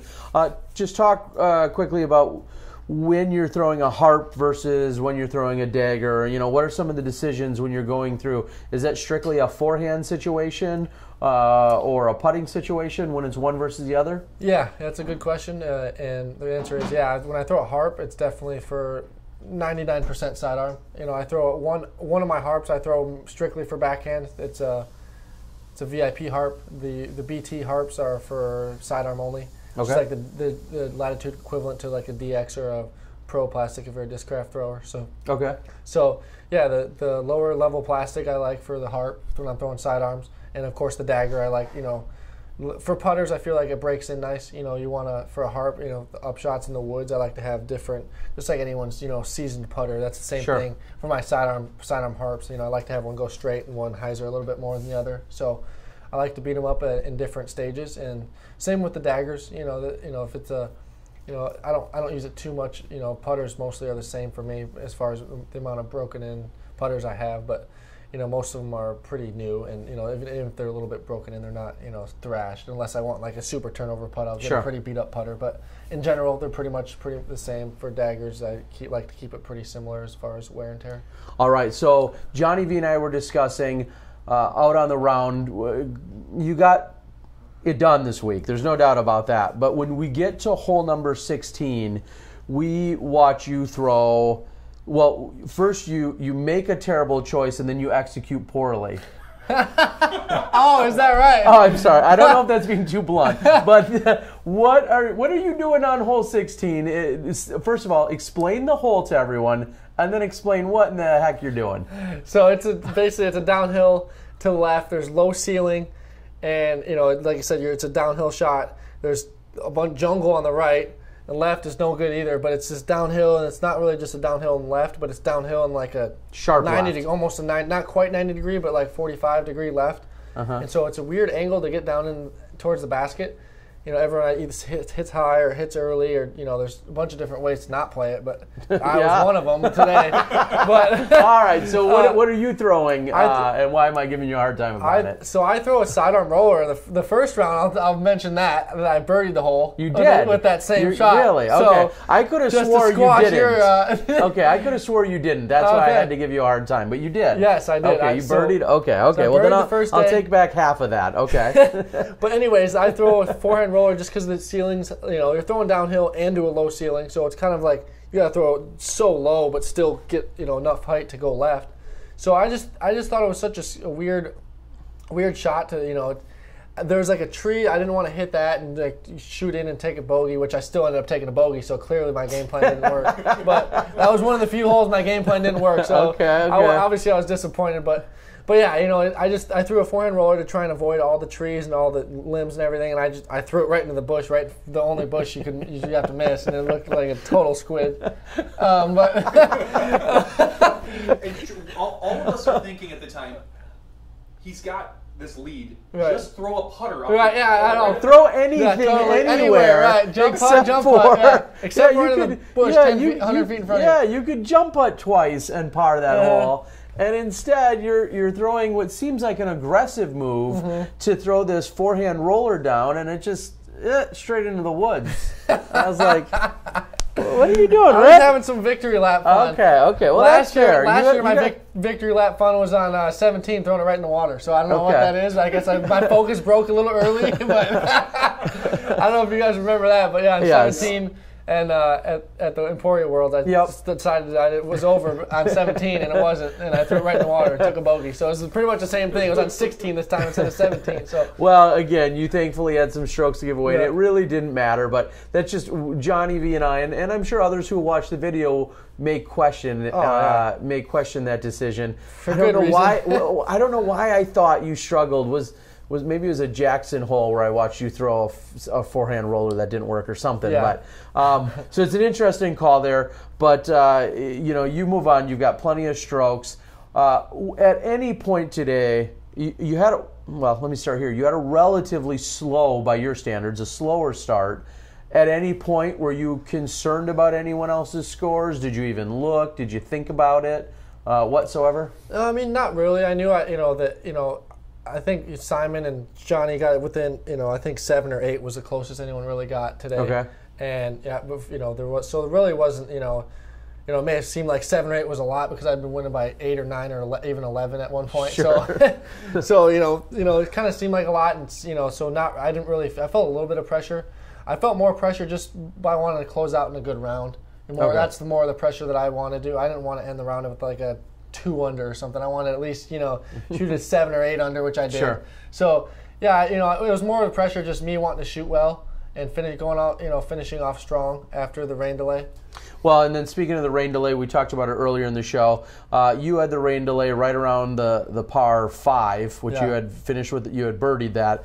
And then we came back from the rain delay, and you immediately rattled off 5 birdies in a row. And so clearly the rain, the waiting, none of that stuff impacted you in any negative way. Right. No, and that's the thing. It was, I did a good job handling the nerves because, just like, and obviously it's the World Championships, but any tournament you're in the lead at, there's a lot of pressure, and you just gotta, it's a tough thing to handle, and people going up to you, you're saying, "Oh, nice job, you won, 2 times," but it's halfway through the round. What are you trying to jinx me? So it's nothing against anyone, but I just kind of tried to isolate myself because I didn't want people to say the wrong thing, get in my head, kind of thing. So, I really just I isolated myself at the rain delay and just kind of stayed to myself and stuck to my routine of I don't really talk to too many people. I like to just kind of stay in my zone and not really interact too much, just because I don't want to bother other people, but I don't want other people to bother me either.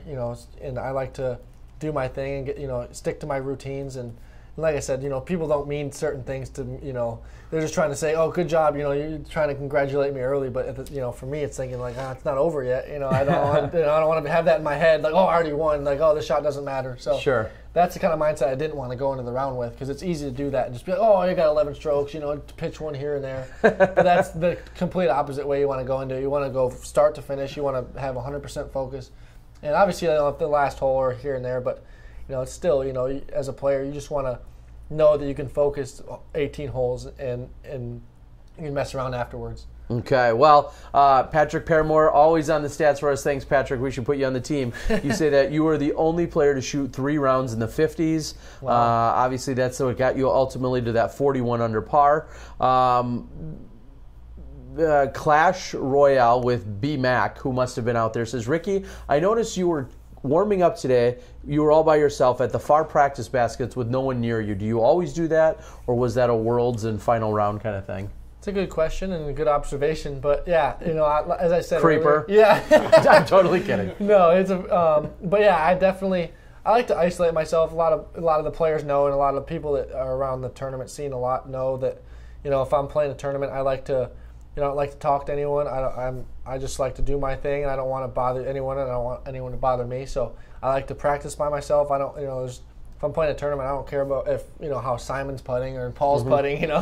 They're worried about themselves. I worry about me. So, I don't want to sit there and watch someone else putt. It doesn't do me any good. So it sounds selfish, but it really doesn't. When I'm playing for a tournament, I'm focusing on myself. That's one time to be selfish. So yeah, it's just kind of my way of trying to get in my zone and just stick to getting into the right mindset, and if I'm working on something, I don't want to be staring at someone else's putter going into the basket while I'm trying to putt. Sure. So I like to isolate myself. I feel like it's part of my comfort zone. I feel more comfortable that way, and I've just always kind of been a loner when it comes to like around the tournament scene. I like to just be by myself. Obviously, I have the friends on the tour, but when it's tournament time. It's tournament time, but when it's friend time, we hang out together. Yeah. They all know how I am. One thing that you do that people will notice when I put ultimately your third round together, or your second round together, there's a few times where you grab your cart, you're the first one down the fairway. Rarely are you the first one that has to throw, but you're the first one down the fairway. And sometimes you get up, you get in position, and you throw quickly, like too quick for me. I almost want to yell at you. And I know you have your game to play, and media comes second, but there was a number of times. I think of hole 18 2 days ago. You were throwing what would have, I guess, been your third shot, your approach shot, and you got over there, you lined it up, and within seconds you were already throwing. I'm like, oh, I missed half of that. Like, slow down, Rick. But you move pretty quickly out there. Are you trying not to overthink a shot? Or you got a hot date? You just trying to get somewhere?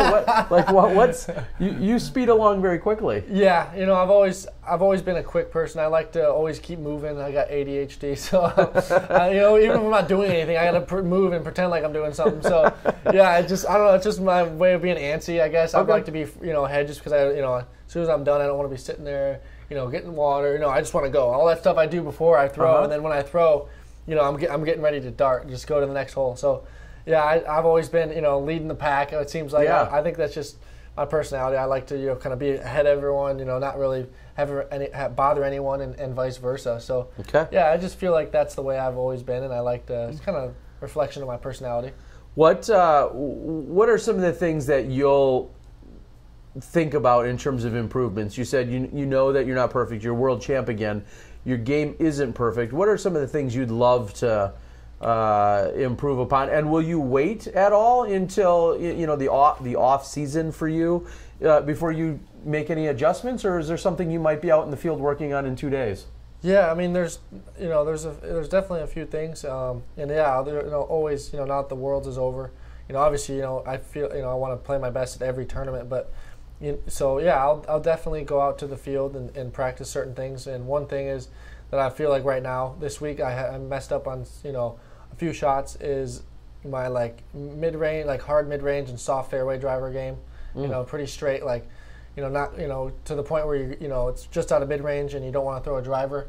So for me, that's 350 to 420 range, and I feel like that's just if it's like a tunnel shot in that range, I can do it, but I want to be able to do it more consistently. Okay. And I want to build up more confidence. And how you do that is just kind of switch. For me, it's going to be switching my maybe it's my timing, or maybe it's the way way I'm running up on the tee pad, something like that. So I'm just going to have to. I guess a good way to do it is go and watch videos. One of the Joe Mez or Central Coast, one of their videos, and just kind of seeing what holes went bad on those holes, and really just kind of trying to critique my form a little bit in the, like you said, in the field, or wherever I'm practicing my for the next event, and try and implement that in my game, and try and start doing a better job with those shots. Okay. Well, one thing that I thought a lot of people made note of is by the third round, the lead card was all Latitude. So obviously a very solid showing. That wasn't necessarily the case when it all finished out, but there was a very solid showing by Team Latitude here this week. What was that like when you had all four of the players on that card were all teammates of yours? Yeah, it's really cool. It's it's comforting, and it's kind of like, oh, hey, high fiving each other. Just as any team would be. It's not really a team sport, as far as individual players, but like you said, that's the closest we can get to a team sport. Mm-hmm. Is having everyone from the same sponsor on the same card during the event. So that that part is really cool. It's a really cool vibe, and it's cool to be a part of the team and part of the group with them. Like I said, because it was a good vibe for that round. Just having known we're all in it together, and it was clearly it was competitive, but at the same time it's cool to share the experience with all the players, and kind of get that team atmosphere feel to where you're kind of rooting for each other because we're on the same team. But you want to beat them all. Right, but you want to beat them. Yeah, exactly. That makes perfect sense. Some of the questions, and I'm not going to get to every single one of them on there. First of all, Ramtro, thank you. I believe that's Mike Ramstack. Tells me to enjoy a beer. I get a $20 beer. That sounds great. Whoa. I appreciate that, Ramstack. Jeez. Thank you very much, Mike. We appreciate the support. Let's see if we can find something else on the board. Do you like the Compass mid-range? I mean, your name's on it, right? Yeah, do you decent. love it? Yeah, or do you like it? I do. That's one disc I need to, actually I like throwing it a lot and I throw it pretty well. But this week I threw it a little bit more than I normally do because it's pretty wooded and I threw them on those, the short wooded, 300 to 370 shots. Okay. Wow. Makes perfect sense. A question kind of that came from the board was, it's so customary that when you win a world championships and sometimes other big majors, a disc manufacturer then grants or awards you a signature disc. Has that conversation taken place already? Is that part of the contract that it's already known that that's coming your way? And yeah. If so, what is it? So yeah, we've definitely been talking about it, and I think that we're going for. I can't say it yet, but I. Oh, but you can. Oh,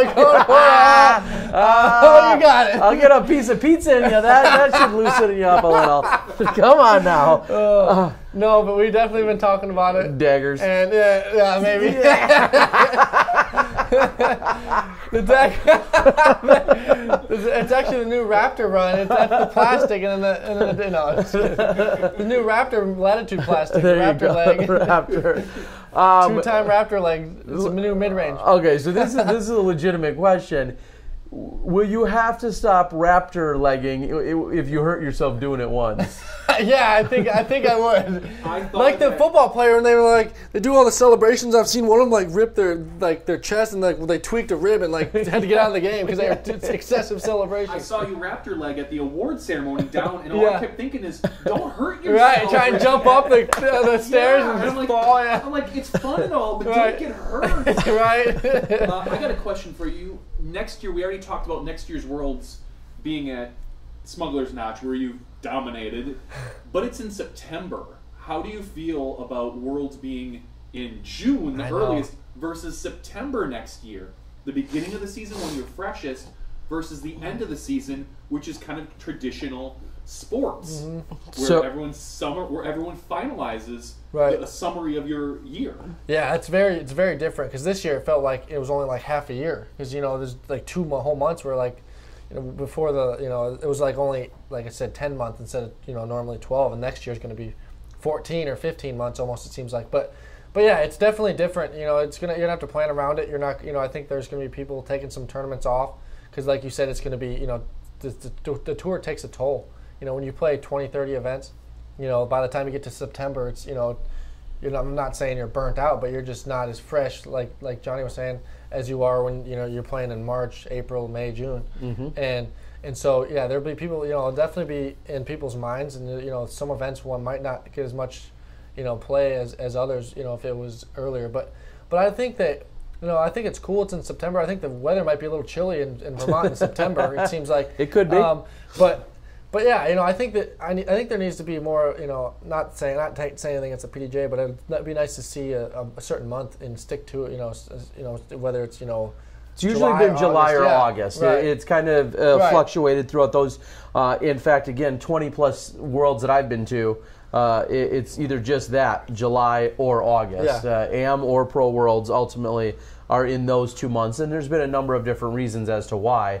So, as we're saying, this is going to be an interesting span. You've dominated at Smuggler's Notch. You're very comfortable there. You've played very well there. What excites you most about going there? I mean, those 2 courses, you already know like the back of your hand. Yeah, I mean, the courses are really, they're pretty similar to here. There's a lot of, carving par 4s through the woods, and I think, I don't think there's any par 5s on the wooded courses. Par 5 on the open course. Yep. Yeah, but I feel like that course is pretty similar to here. It's a lot about placement. You got to have distance and placement, which I feel like is my specialty. I'm not the farthest thrower, but I am, I throw far enough to obviously clearly to score. I say that because I'm always putting a Simon and Eagle. These guys are throwing, but I'm only, I'm giving up 50, 100 feet on the open holes. But in the grand scheme of things, of course, I throw pretty far. Clearly far enough to my standards, but I'm always gauging myself on the, whoever's Sure. best in that category because I'm used to playing with them. But yeah, the course is definitely a good mix of, bomb shots and, but you can't just bomb it. You got to, land in the fairway on the wooded course, and then the open course, you can't just bomb either. There's OB. So, in the grand scheme of things, both courses really are placement, whether it's trees or OB, either one you don't, clearly you don't want to be in the trees and you don't want to be OB. So, Sure. so it's not like you can just full rip on those courses. And there's holes you can do it on, but I feel like that's where I'm good. Is the courses where like USDGC, they're bomber courses. The distance helps, but you also have to have a good complement of accuracy with your 450, 500 foot shots. Okay, well, it makes perfect sense. It's going to be exciting to go there. We'll be there for the Green Mountain Championships in just a few months for this year, and then to have the Worlds go there. What an amazing facility. Jeff Spring's been an amazing TD and a host, and Smuggler's Notch. We continue to talk about how great that it is out there. So I guess one of my questions for you would be, as they see the footage tomorrow, which will be Jomez, give everyone a little tease. What was your either favorite or most impressive shot from you during that round today? Favorite or most impressive shot? My favorite and most surprised both is hole 11, the upshot. I threw a pretty mediocre drive, if at best. I hit a tree on 11. After the rain delay, so I was throwing like a driver shot. Probably I was throwing it over the top, so I had to throw 450, 500 feet over the top of these trees, and I wasn't I hadn't warmed up in like an hour or 2 hours because of the rain delay. I wasn't totally confident with the shot, and so I ended up hitting an early tree, but got far enough to where I could kind of scrap and maybe get a look at a 3, and I ended up having like a tiny little window to shoot over these trees and get the get my felon shot through this fairway and kind of crash towards the basket, and I ended up I was just expecting to get a putt maybe a 40, 30 footer, and I ended up just going through the tree that I was trying to crash through and hit right through it and parked the basket. And so that was definitely I wouldn't say it surprised me because I was trying to do that shot, but I was surprised at how close it landed. I was expecting to be like 20, 30 short, and I was like only 10 feet away. So that one was and it was a momentum shifter too. I felt like after that hole it was really like, all right, there's I got this. Yeah, it's pretty much over. I got You this. were Yeah. trying to look through the woods for a while for a Yeah, shot, and then you just went up and bombed a forehand over everything, and Hamas goes 5 feet. Yeah, exactly. I was like, oh, perfect. Well, and it's awesome because earlier in the round, earlier in the evening, someone asked us what were some of the most impressive shots that we saw, and Johnny described the shot just as you just did. He said your shot throwing through that tiny little window was in fact the most impressive. So no surprise there. A couple people had asked if you had any specific influences in Medina and or people maybe you looked up to or people that kind of got you into the game. Yeah, I mean, looking back, and when I was first starting to play, I always looked up to the Jenkins family. I was lucky enough to have them in my hometown. Everyone knows the Jenkins if you're into disc golf and you know anything about it. So it's cool that that they were able to mentor me and kind of show me the tournament scene, and they've taken me to a few tournaments and just kind of I'd say close as you can get to really a coach and kind of like a mentor, like people are asking the question. So yeah, it's really cool. I always looked up to Avery, and he was always the world champion from the local course. Like, yeah, that guy's the world champ. Yep. Like, oh, that's so cool. And of course you always think it's cool. World champ at anything is cool. Sure, even tiddlywinks. Right, exactly. I don't care if it's paper planes you made with paper and you won the world title. Good or job. paper plans right. you make with plastic. Yeah, right. But yeah, so it's just cool to see how far out 8 years ago I was looking to Avery like, wow, that's so cool. And now you're like, now I've got two. No, where'd you finish, Avery? Right, no, but it's just still it's still impressive. Don't get me wrong, his world title is still impressive, but it's just for me to be able to do that, it's just it almost makes me appreciate his world title even more. Once you win one, or however many it is, it really it doesn't get you still gotta put so much time and effort, not just into the event, but the build up and to build up your skills and your mental game and stamina and there's so many things that go into it. Okay, when I was just looking, I see Avery Jenkins ultimately finished, looks like at -13 on the week, and I don't know where that placement is.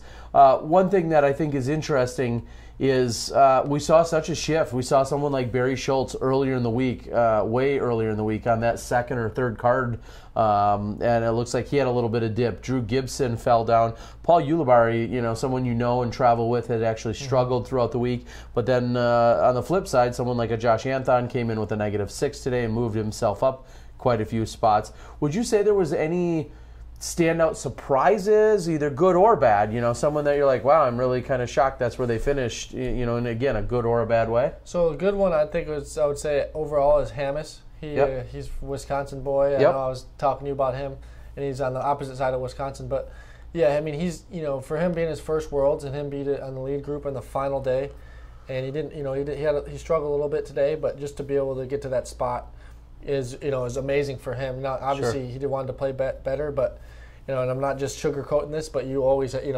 even me, if you're getting that spot, that's great experience. And as a player, you don't want to hear that. You want to get to that spot and play good. Yeah. But in the grand scheme of things, it's really cool to see a player like him and how young he is, and see his how well he played.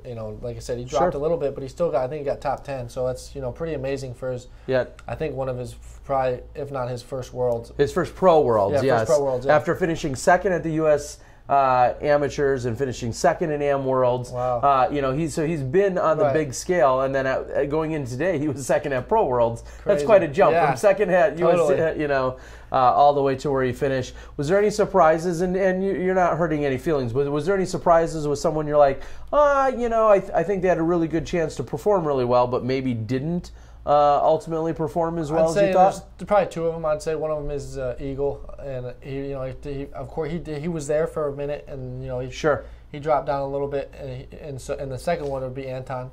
Okay. He'd been playing really well leading up. It looked like he had a pretty solid round today, but as a whole, I thought he would get at least top 10. Sure. Probably top 5. I would, if the tournament was run again and we could pick picks, I would, probably pick, him and probably Eagle to get both in the top 5. Yeah, and I'll admit, I think I was quite surprised myself. And as you're saying that, Eagle ultimately finished in a tie for 26th, even though he was way up there, and he really fell off in the last couple of rounds.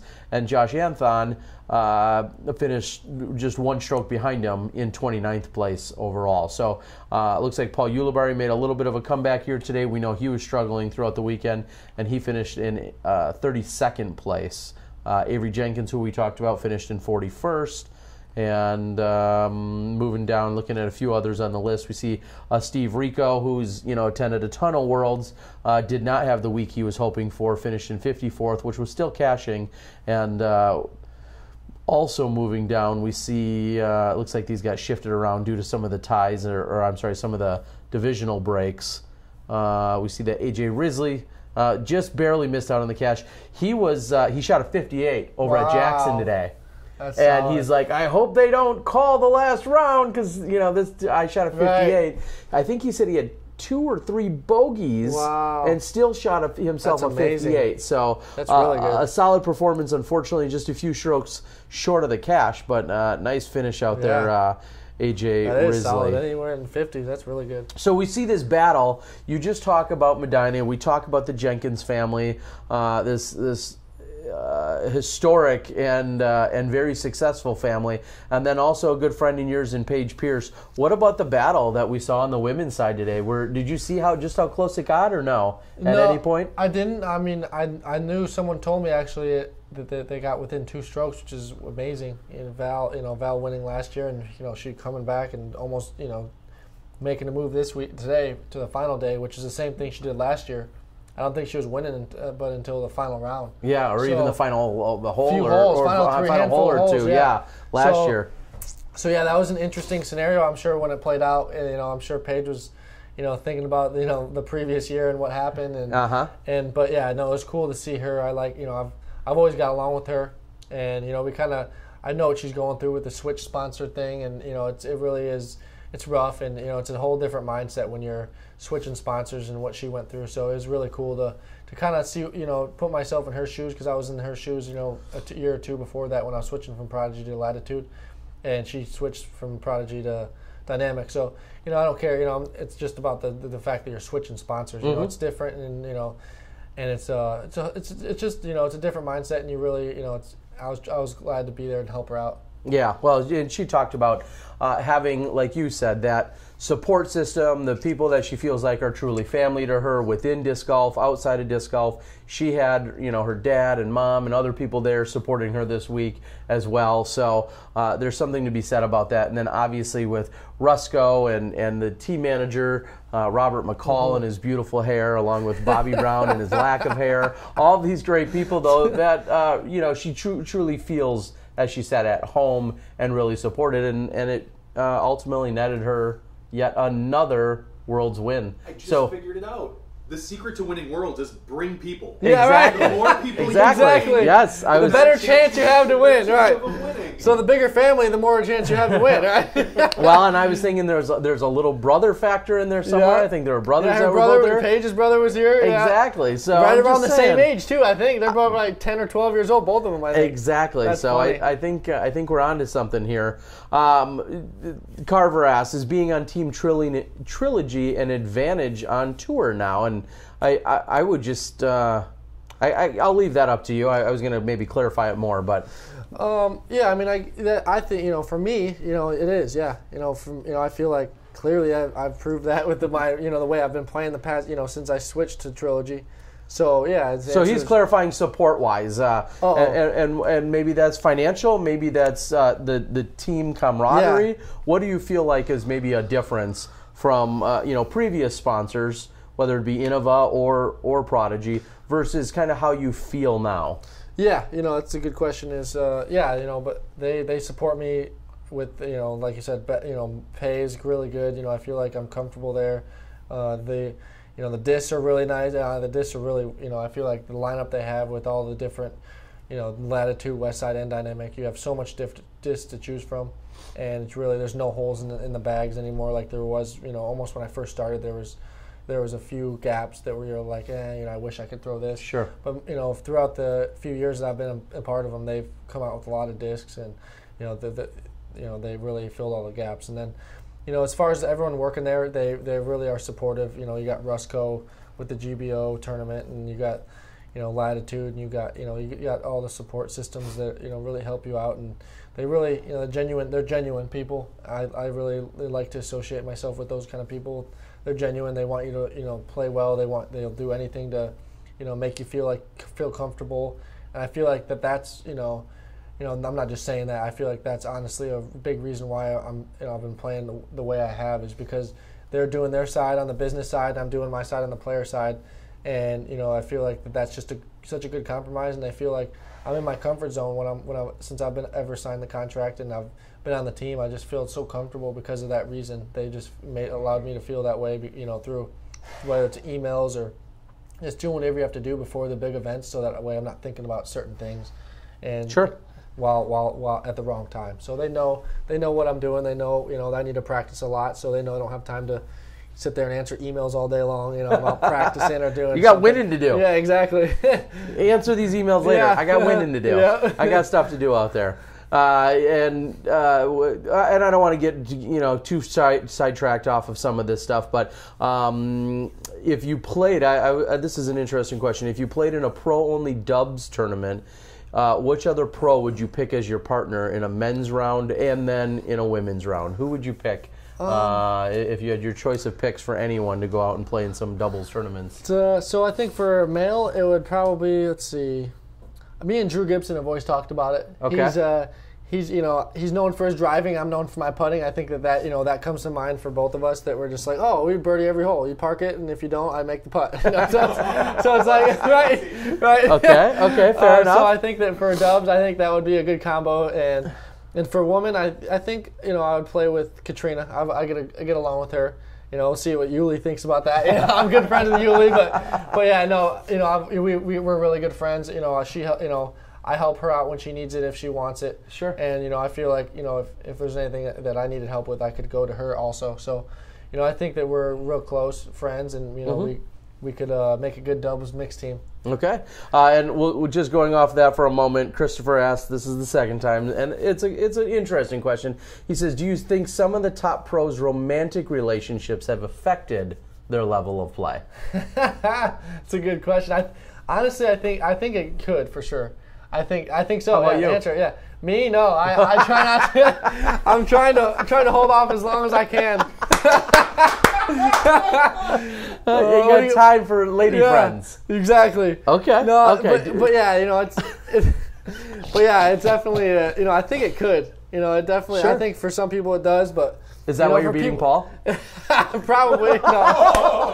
I'm just kidding. No. I'm just kidding too. No. But yeah, no, yeah, it definitely. As much as you don't want to think so.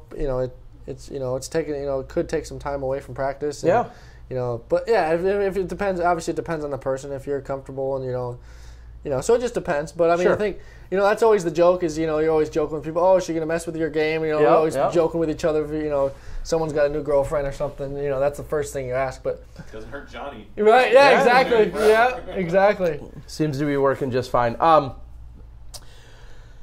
Overseas, that's in the game plan. Give us the next week. Give us the next 2 or 3 weeks for you. We don't want to go too far. I know you're traveling a ton, but give us the next 2 or 3 weeks. If people want to creep on you on a practice basket, what course should they go to? You can go to Estonia or Iceland. Okay. Or you can go to Finland. You go to the European Open course. Okay, so that's. I mean, you're traveling internationally. When do you leave? And what do you need to do to prepare? I was actually just talking to my parents about it. I was like, I got a whole 2 days to rest before I fly out to Iceland and then Estonia and then Finland and all that good stuff.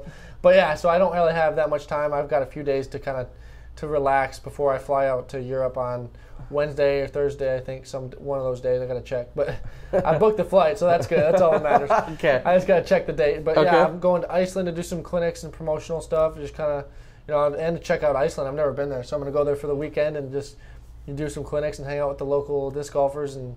Like I said, I maybe go to a Blue Lagoon. I've heard those are cool, like all natural, hot tub, hot spring that's awesome. kind of thing. Yep. So I'm going there, and then I'm going to Estonia to also do some clinics and play a tournament, and then I'm going to European Open for the Beast course, and that's always an amazing experience with UC and the World Tour, and see if I can get my 3rd straight World Tour win. Okay. Well, it sounds like you have plenty going on. Anything else you'd like to share with everyone out there in Smashbox land that's been tuning in throughout the week, following along, because they've been watching on Twitter, they've been watching the footage that's been put out, they've been tuning in each night. Anything you want to share with everyone? No, I've been reading these questions coming in. They really are cool. I appreciate everyone. Is there any others you want to answer that I didn't? Some of them I kind of reworded or threw at you a little differently. Look at the questions. Right? Yeah, we usually don't. Yeah, we usually don't. No, I'm okay on the questions. I just wanted to thank everyone for chiming in. It's really cool. It's even just reading them. It's it's satisfying to just kind of see what everyone's saying. So even if I didn't answer it, we appreciate your questions coming in. But yeah, it's just, I want to, thank my sponsors, really, Latitude and the Trilogy family for making me feel comfortable. And SockyBomb.com, can't forget about that. You got to go check out if you want some new discs and new stamps for, you never knew when the world champ new stamp's going to come out. The 2-time compasses, you never know. Yeah, the 2-time compass. Yeah. You never know. Or the 2-time daggers. Yeah, you never know. So what were you throwing out when you won? You were throwing. Oh yeah, that was a new stamp. That was actually a one-time stamp, but. Well, you got to liquidate. Yeah, exactly. Like, I don't need these. Exactly. I don't need these. But other people want them because they're worth it. Yeah. Chuck one way out there. I know. We watched kids. Yeah. my buddy that helps me out with all that stuff. He's like, yeah, chuck it way out there. Watch everyone run for it. Everyone darted. Exactly. It was funny. Yeah, start a new tradition. Terry's always asking, now it's going to be expected every tournament. Oh, so you're throwing out a few $100 worth of discs here now again, every tournament? That's what ballers do. Yeah, exactly, right? That's what ballers do. All right. Disc Golf Nerd is giving away a compass if Ricky will ask a question. So this is part of the challenge. You have to ask a question, but I have to know the answer. Well, okay, I don't, because you're actually reading along as well. So think about a question that we can ask. And in order for you to participate, as always, you have to be logged into the YouTube chat board. That's the one that counts. And as Ricky and I are watching the answers roll in, the first time he sees the answer correctly, that will be our winner. And then we'll work with Disc Golf Nerd. Thank you for the support, Disc Golf Nerd. He said all week long, if you win, he wants to give away a disc. Cool. And That's so great. I like we're it. I here, like we're his going to do it. Now we just need to find, you need to come up with a question that ask everyone? And that you're just going to throw it out there. You're going to ask the question, and then we have to both sit and watch the board, because the very first time you see the correct answer, you have to say, oh, that person has it. So do you have a question in mind? Yeah, I do, actually. It's been about my... Obviously, I've been playing well, and there's always, like I said earlier, there's always something to work on. And I want to ask people what they think I can improve on most, not in disc golf, but public speaking wise. So let's hear what you have to say. I think I know already. People have told me, but let's see what. So the first person that answers that satisfies your question, Disc Golf Nerd is going to go ahead and give away a disc. So I believe it's a Ricky Wysocki compass. Are you seeing things come through? You are. I am. Okay. Not quite yet. No, okay, not quite yet. So some of the answers that have come in have been, yeah, that's repeating. One. That is one, but that's not what. Slow down. There we go. Slow down, Danya Turner. Danya Turner is our winner. For. You're gonna get a bunch of responses. I'm getting slammed. What the heck? Come on, slow down with the responses. Jeez. I was just gonna say, you really put yourself out there for that one. Booze. He's never come on the show again. Jeez. All right. We're in the World Champ Day today, I guess. Is that something you want to do in the off season? Is like take a class? Yeah, I've thought about it. Yeah, for sure. Okay. Yeah, well, it's definitely definitely something I need to work on. But yeah, it's slowing it down a little bit. Yeah. Well, I think, and to be fair, because again, I know I interview you a lot. A lot of people interview you. I think one of the things that is helpful maybe for you is you're really good at telling us what you want to tell us. But then sometimes you seem to expand on it, and you just don't need to, because you told us the answer. It was just a matter of you can end it with just that answer once. You know what I mean? I think sometimes you try and expand on your answer, and you ultimately are kind of repeating what you said.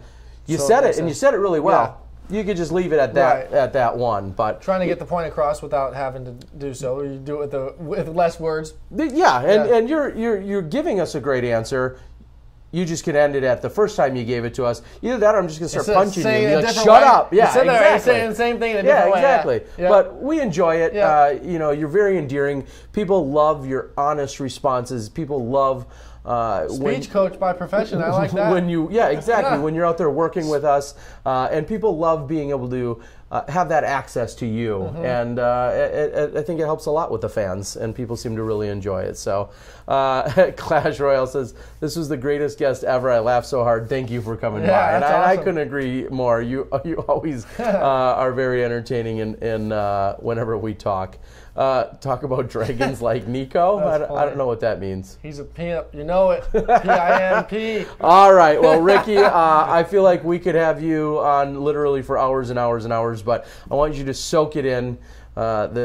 You've defended your world title. You're now a 2-time world champion. That's got to feel good. It does. It feels great, and it's I think I told you this earlier. Maybe it was someone else, but it's almost more weird writing it now, because I'm so used to writing one time. I was writing 2 times for a second because I had to think about it. But then after I did 10 of them, and then I started doing 1 time again. I was like, "What are you doing?" It's so muscle memory. I was writing 1 time, but those are what I would chalk that up as hashtag Ricky problem. Yeah. I think you'll be all right. Yeah. You'll figure it out. All right, well, Ricky, we're gonna cut you loose, man. Yeah, thanks, guys. Great shooting. Thanks for joining us on the show. Honestly, I think this is a great surprise for a lot of people. Our viewership went way up, and hopefully everybody enjoyed it. And we'll cut you loose on Tuesday night instead of having you in on Tuesday like we normally would. Okay. Maybe we'll cut in with Paige instead on the women's side. Sounds so great. You've already fulfilled your SmashBox duties. And you win big. And you people gotta say have those media duties. Well, people say to us all the time, "Well, it seems like you can always have Ricky or Paige." I'm like, they win. Yeah, right. We keep having winners on. That's true. That's what you do. You keep earn winning. it. Yeah, we keep earning it. We'll keep having you. All right, pal. Well, thanks again. Thanks. Appreciate it. We're going to wrap up pretty soon, me and Johnny, and tomorrow we're going to go film some of the doubles action. Okay, I'm excited. No mixed doubles for you, though. Yeah, I wish if I had a partner, I totally would, but I don't have a partner. Heard it, people. I think Kat's leaving, or she's already with Yuli, so I think I might walk there. All right. But well, you're gonna have to find someone else then. eventually, one day. Okay. He's looking. Hopefully not in the future, so I can so it doesn't get in the way. Hopefully not in the He's future. holding Yeah. off. Right, maybe I'm out of my prime. He'll slow down. All right. Again, this is your two-time, now current, defending, two-time champ, Ricky Wysocki. Thanks for joining us, buddy. Yeah, we'll see you guys later. How's that for slowing down? That's great. Thanks, Rick. Thank you guys. Oh, man. Have a good night. Go eat some more pizza. Have fun with the family. I'll go build that speech coach. He's gonna go get the speech coach. You can afford it now. You got $12,000 more. Oh, wow! What a great interview. Thank you. That was so Ricky. much fun. He's gonna move just a few doors down. Yeah, actually, him and the family. Yeah, here they're at like the 5 host- doors down from us or something. Staying at the host hotel. So of course, so gracious to join us, give us his time here on such a magical night. It's kind of funny because you and I have off camera have talked about Ricky and his public speaking and like, well, these are a couple things, he's so honest and there's a few things we think he could still work on, but his improvement from when he first came on the scene is already tenfold. And then for him to pick that subject of all things and bring it up, what a way to put yourself out there. And and as we've said, we don't always let our guests see the chat. A lot of times, and I would actually planned on doing this, changing the tab on my browser so he couldn't see the chat. Sure. For a couple reasons. One, sometimes people aren't always friendly, but two, you don't always want your guests to read the chat. You'd rather have them communicate with Terry. And that was on me that I forgot, but it actually worked out to our benefit. Yeah, he was kind of watching everything roll in, and it worked out just fine. So again, thank you to Ricky. Thank you to his family, his dad Rick, and the rest of his family that I know are just staying down the hall. They're always so fun to be around. Johnny, you had made a post earlier today on Facebook. Oh my God, this morning was so funny. Ricky's mom kind of set the scenario that was going on down at. So we were eating breakfast this morning, and Ricky's whole family comes down, and all 42 of them. And so, first of all, the first funny thing was Ricky was trying to get some food, and they were about ready to close. And his mom walks up to the woman. She starts not yelling, but laughingly joking, like, "You gotta feed my boy. He's gonna be the world champ. You need to." And Ricky's like, "Okay, mom." Like, "Yes, mom." And I even said, world champs still have mom problems. Yes. And then I made a post because they had closed the kitchenette area about halfway. There's like a curtain. Like a curtain, yeah. But Ricky's mom wasn't having it. She crawled behind the curtain. So if you're friends with me on Facebook, you probably saw this post. And she started getting the food that she wanted in her, I think it was her yogurt that she was filling up or something, because there's an area with all these different types of fruits and nuts and vegetables. And so there's a great picture of her, what looks behind kind of a showerish curtain, a clear curtain, but it's really protecting the food. And I said, clearly now we know where Ricky gets his motivation, because no one stops mom, no one stops Ricky. Yep. Well, it was funny. It was great. I also when we did run into him, I did a quick little Instagram with him this morning, and he was being very jovial with us, very relaxed. He was telling us what kind of cereal he eats and why he eats what he does. So it was it's kind of funny. And someone said, "How good does SmashBoxx feel?" Well, I have to say, A, we love what we do, but B, this is all a byproduct of just where disc golf is, how we know each other usually at a personal level, beyond just when either of us see them play golf on the course. And sometimes I know there's even been criticism out there about, well, sometimes you're not professional enough with some of our players, or maybe you kind of have inside jokes, or you say things that may or may not come across as appropriate. And I think it's nights like tonight that really prove there's friendships here.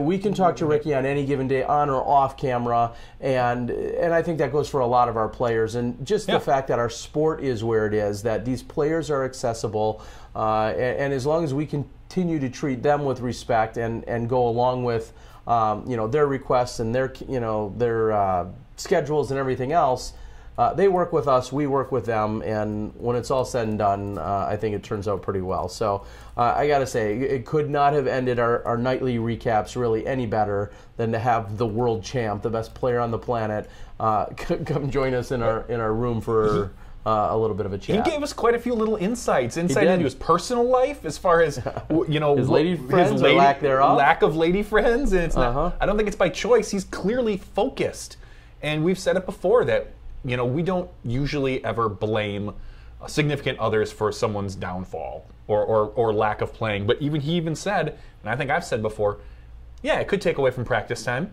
It could be something you're thinking about with some of these new relationships. You get people like Johnny McRae or Paul Macbeth who have been with their significant other for a while. Clearly, that's two different sides of a spectrum. One's been like 2 or 3 years, and the other has probably been close to 20 or 25. But it's amazing how Ricky looks at things. He is a focused man on golf, and I give the guy a lot of respect for how well he plays and how focused he is these days. Well, it's clearly paying off for him, and it's funny because if you look at the women's side, and Paige, our current world champion, freshly crowned 4-time champ today, she seems almost the exact opposite. I'm not saying she's not focused, but she really takes in her surroundings. She takes in the tour life. She's usually doing a lot of extracurricular activities outside of golf, whether that's rock climbing or floating down a river or sightseeing or climbing a mountain or hiking or whatever she's doing when she's not on the course. Two very different approaches, yet both very effective in being crowned world champion. So everybody goes about it a little differently. Find what works for you, and learn to drive as far as Paige and putt as well as Ricky, and you too could be a world champion if you just do both of those. So real quick, we'll also again reiterate, anytime you see PDGA live scoring, those are unofficial. So don't just go by what you saw there. We saw possibly a few mistakes entered in earlier today, at least on the women's round. Those are usually done by caddies or other volunteers. It could be a simple fat fingering, or it could be a miss of a hole. There's a lot of different things. The scores that are posted on the PDGA.com under the results page, those are for sure going to be your official scores, along with the payouts that coincide with those. So double check that. The live scoring is some indicator and usually can be trusted, but occasionally there could be a typo there somewhere. So just so you know, if you want to reference that out there while you're looking at the scores. Tomorrow there'll be some scoring taking place for the doubles tournament going on, the mixed doubles that we were just referencing.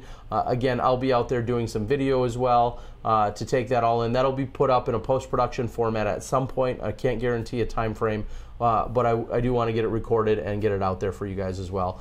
Right now we've got Paige and Jeremy Colling are back-to-back disc golf mixed doubles world champions from the last 2 years. So they certainly have an X on their back as the mixed doubles team to go out and try and contend with. I heard Nate Doss razzing Paige when she was up there talking about the support, and Jeremy Colling, how they're going to go out and get it tomorrow. I heard Nate Doss, he might have had a thing to say about that, him and Val. So him and Val, certainly, as they both had very positive, great weeks out here as well this week. So good to talk with them and catch up with them, and I'm sure we're going to be doing more of that, especially when I move over to the Rocky Mountain women's only tournament in a couple of weeks. So, are you going to put together the round of your daughter? Are you going to follow her with a camera? I am. Put together if she shoots well. If she doesn't shoot well, she's not getting any airtime. All right, my 8-year-old's going to play in her first ever tournament in a couple of weeks, and I plan to film it. And she better shoot well. I mean, I'm not going to put up any 600 rated round. She better at least shoot that 800. It very well legitimately could be 600 rated. So no Patrick, no other special guests here tonight. It's midnight, which isn't really that late to me per se, but we've wrapped things up, and I don't know if there's anyone else we need to call and say, hey, can you come over to our hotel room? No, we want to film you. I think we're good. It's midnight. I think we're good. I think it's been a great week. We'd like to, of course, thank the PDGA Marty Gregoire, our media manager, Zach Schaefer, the tournament director, Michael Downs, the events manager, everyone else at the PDGA staff, Dalton, who did some editing for us, who may not be out of the clear or out of the woods just yet, Tom, the volunteer coordinator, Danny, the intern, Big Dog, who was there, Tony, who was there. It was amazing. So many people, all partaking and making things happen, and all the countless volunteers that were out there. All the sponsors for the event were tremendous as always, including our Home2Suites, which was the host hotel. So thank you to all of you guys out there. We'll be back on Tuesday night. Yeah. We will probably shoot for having some edited footage where we can maybe give you a little mixture of some of the things that we did acquire. You've probably consumed at that point most of it from Central Coast and Jomez and Prodigy, but we may have a few takes on some of the footage ourselves, so you might see that on Tuesday night during our show. But we'll be back with a regular show on Tuesday night for our Smashbox podcast. We hope that you certainly join us for that. So, anything you need to say before I close this out? I don't think so. I'm just happy that the PDGA had us here, that we were able to help out and provide you guys what we did, and thanks everyone for watching. Yeah, so it was an interesting week. It was a learning week for us. We know next time we're going to need a few more editors if we want to give you guys more of the actual action from the day. There's just simply not enough time to get off a course at 6 p.m. and then give you a live show at 9 without some additional effort. So we'll look to fill that gap in the next time if we move forward with a format of this nature. So for Johnny V and myself, Terry Miller, the Disc Golf Guy, this has been your 2017 PDGA Pro World Championships. Thank you to everyone. Thanks for joining us. Thanks to Ricky Wysocki. Congrats to both him and your Women's World Champ, Paige Pierce. We'll see you Tuesday. You step inside the Smashbox.